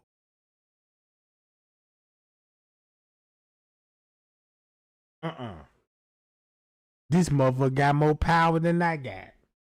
I'm looking for a Herman, bitch. And I find a fucking mold plastic in 13 inches of solid wood. You pay extra for this shit, bitch. Because shit, you got this shit in rhinestone diamonds. That motherfucker don't even plug in the wall. You got to crank that hole like a weed eater, like, yang. Prime that motherfucker. Hit that button about 3 times. When you get a weed eater, you gotta hit that little button about 10 times. Then yank that hoe again. Yang, yang, yang. And hit that hoe a couple of 3 times. And once you hit that bitch and put it in choke, yeah, put it in choke now. And yank that bitch 1 time, that bitch get a cold start. So I like, damn, that's how you crank these little gals up, you know what I'm saying? So I've been using that tactic ever since. And it was on then, you know what I'm saying? I'm like, oh, okay, goddamn, boo, Yeah, Trey gang, because I met that one guy, I thought she was green. I thought that girl was green, but that girl was a pro. She came to me like, she innocent and shit, like, I ain't been in that many relationships and stuff, I take my body serious and all this, so this bitch had me going along with the plan. This how green I was. I'm going along with the plan and walking through the park with the bitch. And next thing you know, we sitting on the edge of the pond and I grab some little white stone rocks and shit. And like, look, I can throw and make the rock skip. And like, this some real happy moment type shit. But it paid off in the end and shit, you know what I'm saying? Cause I done vibed through all the rules and shit, and passed all the tests. And she was like, yeah, I think you cool. You come back to my apartment. And I get back to the apartment, she felt in something comfortable, and I'm like still trying to behave and shit like I don't see nothing but thunder booty hanging out those goddamn booty shorts, and she got that little bonnet head on with booty shorts on and shit, like you ain't got eyes to see. So, I act like I ain't got IC with this shit. So, I'm still flicking the channels on the TV and she come in there and fuck me like a goddamn porn star. Like, damn, bitch. Man, you just shit. I'm so goddamn sleeping now. I'm sleeping in the bitch bed and I know I got to go home in a couple of hours. But the gal woke me out. I had to take a risk like, well, shh. When I wake up, I'm just go back to the house and tell Boo thing like, bitch, what you talking about? Where you been, man? Look, man, I told y'all with Johnny and them, man, we were pulling the lick, you know what I'm saying? We had to stake it out trying to get the money, and this why I came back. I need to get the rest because I got to go back out there. He like, hell fucking no. And I'm so motherfucking green. And since we been in the house, and she gonna say, just fuck me, Trey Gang, just fuck me, and my dick gonna get hard. And she like, I knew it, you know what I'm talking about? She threw that rump on me, and that motherfucker still won't get hard, cause I was already wore out. She like, yeah, you fucking with a bitch. And this when I had a relationship in, and I ain't never saw the hoe again. I said, yup. Broke my heart, cause I really liked her. And when she left, boy, I was sick. I was so sick, man. Goddamn, if the health department would have came, they were like, damn, this nigga losing weight. See, we don't know what the cause of this. These people try to find like, damn, Trey ain't lost 100 pounds. And he losing his mind. This nigga got to be a goddamn, in the dementia stages and shit. This some real shit going on. They had all type of signs, and the whole time I was a heartbroken ass nigga. They asked me, Trey Gang, what's wrong? Why you not eating? I ain't saying shit. Nobody come figured it out. They were like, man, even the doctor coming to Trey Gang, you about to die. We just did all your vital signs, your blood low, and goddamn it, and shit, you about to croak. You got goddamn it 90 days to live. I ain't studying that shit. I'm about to die. I'ma die about this bitch. Shit, fuck this shit. They were like, shit, who is the bitch? Get the bitch on the phone. They calling the bitch, you know what I'm saying? This whole like, what?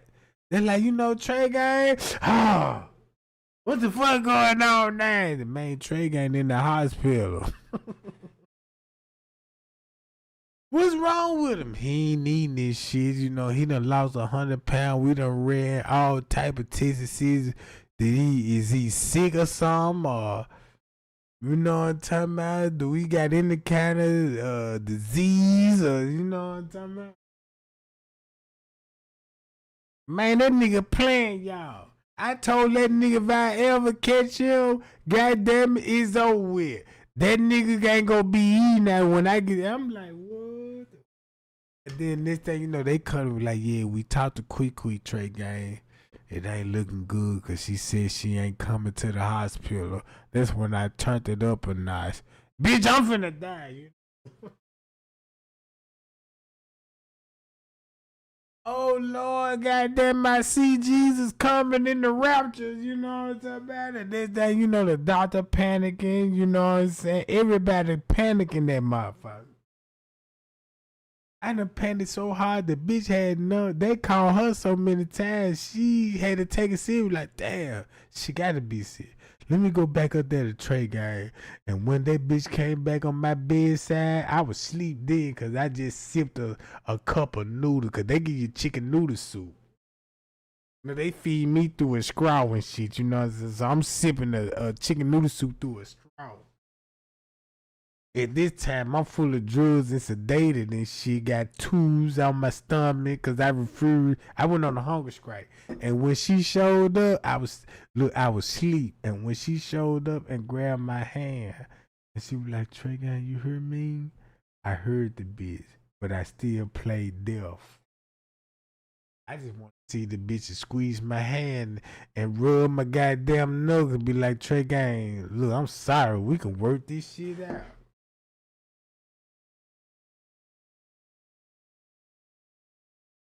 So I had to test to be like, shit. played deaf.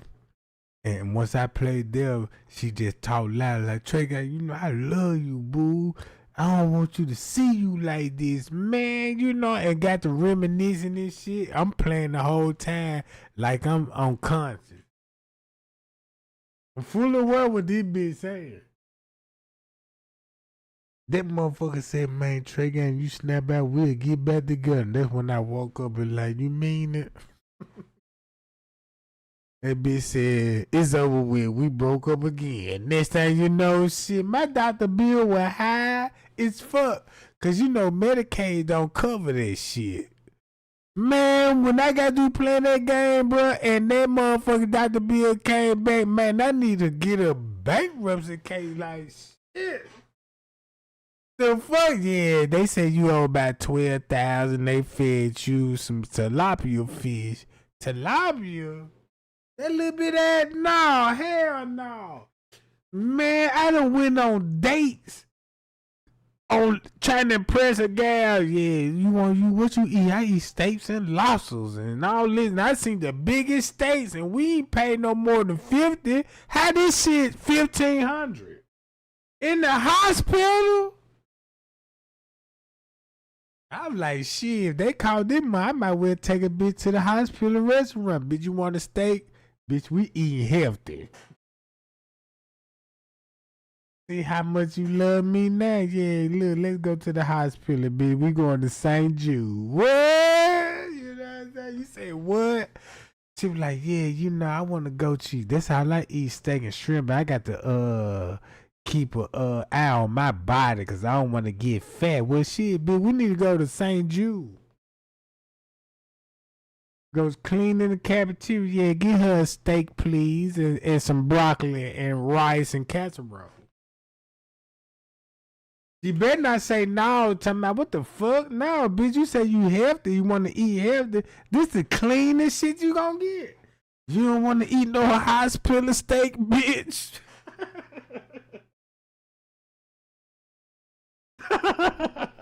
That's how you find out, yeah, get a gold digger, be like, yeah, you want to stay, go to the hospital, take that bitch straight to food court hall. Yeah, what y'all got? Yeah, we got our broccoli. We steam fried these hoes. And you know, these some miracle broccoli. You know what I'm talking about? Yeah, I'm a look. When you look at these menus at the hospital, yeah, what y'all got in here? Yeah, we don't have chitlins and fried chicken and shit. But we got miracle broccoli. Miracle broccoli. Yeah, and then we got some spiritual chicken over here. We ain't got fried chicken, but we got spiritual chicken. And you don't want spiritual chicken, bitch? Shit, we going to the hospital.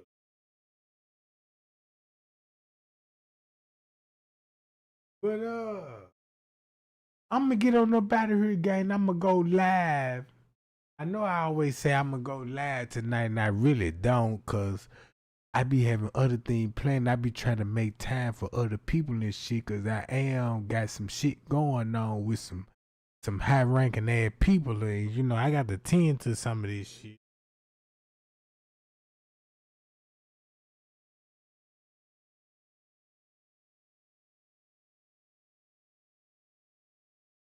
You know I be in my own world. I be wanting to go live and just be in my own world because I don't be wanting to talk about no murders because all these murders ain't nothing but cover up and blood rituals and sacrifice. And it'll be a waste of my time. Be like, y'all, this is sacrifice. They drinking blood and cutting off rats' heads and drinking straight from the skull. Don't nobody want to hear that shit.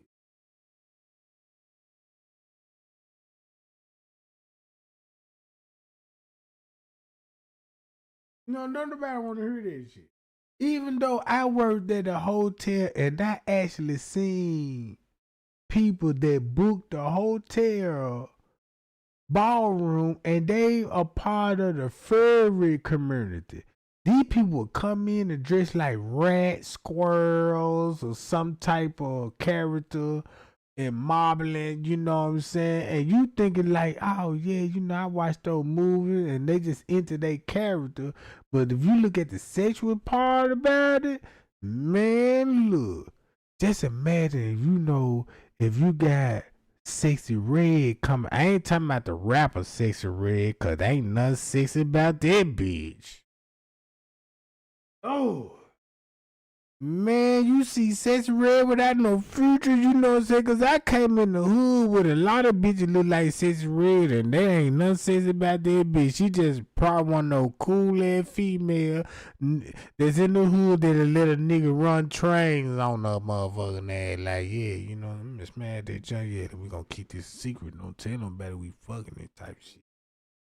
Then pay my little phone bill and shit and my little light bill. Yeah, I know I'm gonna do that, and they doing it. She looked like before she was a rapper, she said 3 book of food stamps just to get some weed.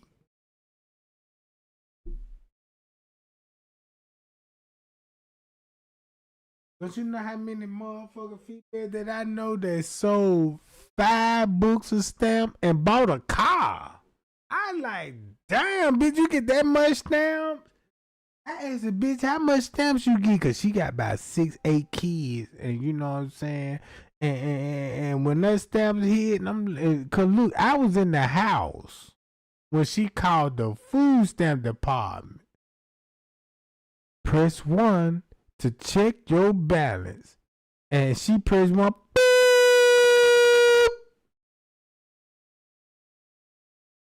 Your SNAP balance is 1. When they said 1, I thought it was gonna be 100. Man, that motherfucker said your SNAP balance is up $1,099.99. I said, damn, bitch, you get $1,000 in stamps? Man, that bitch sold 3 boots and got a Hyundai.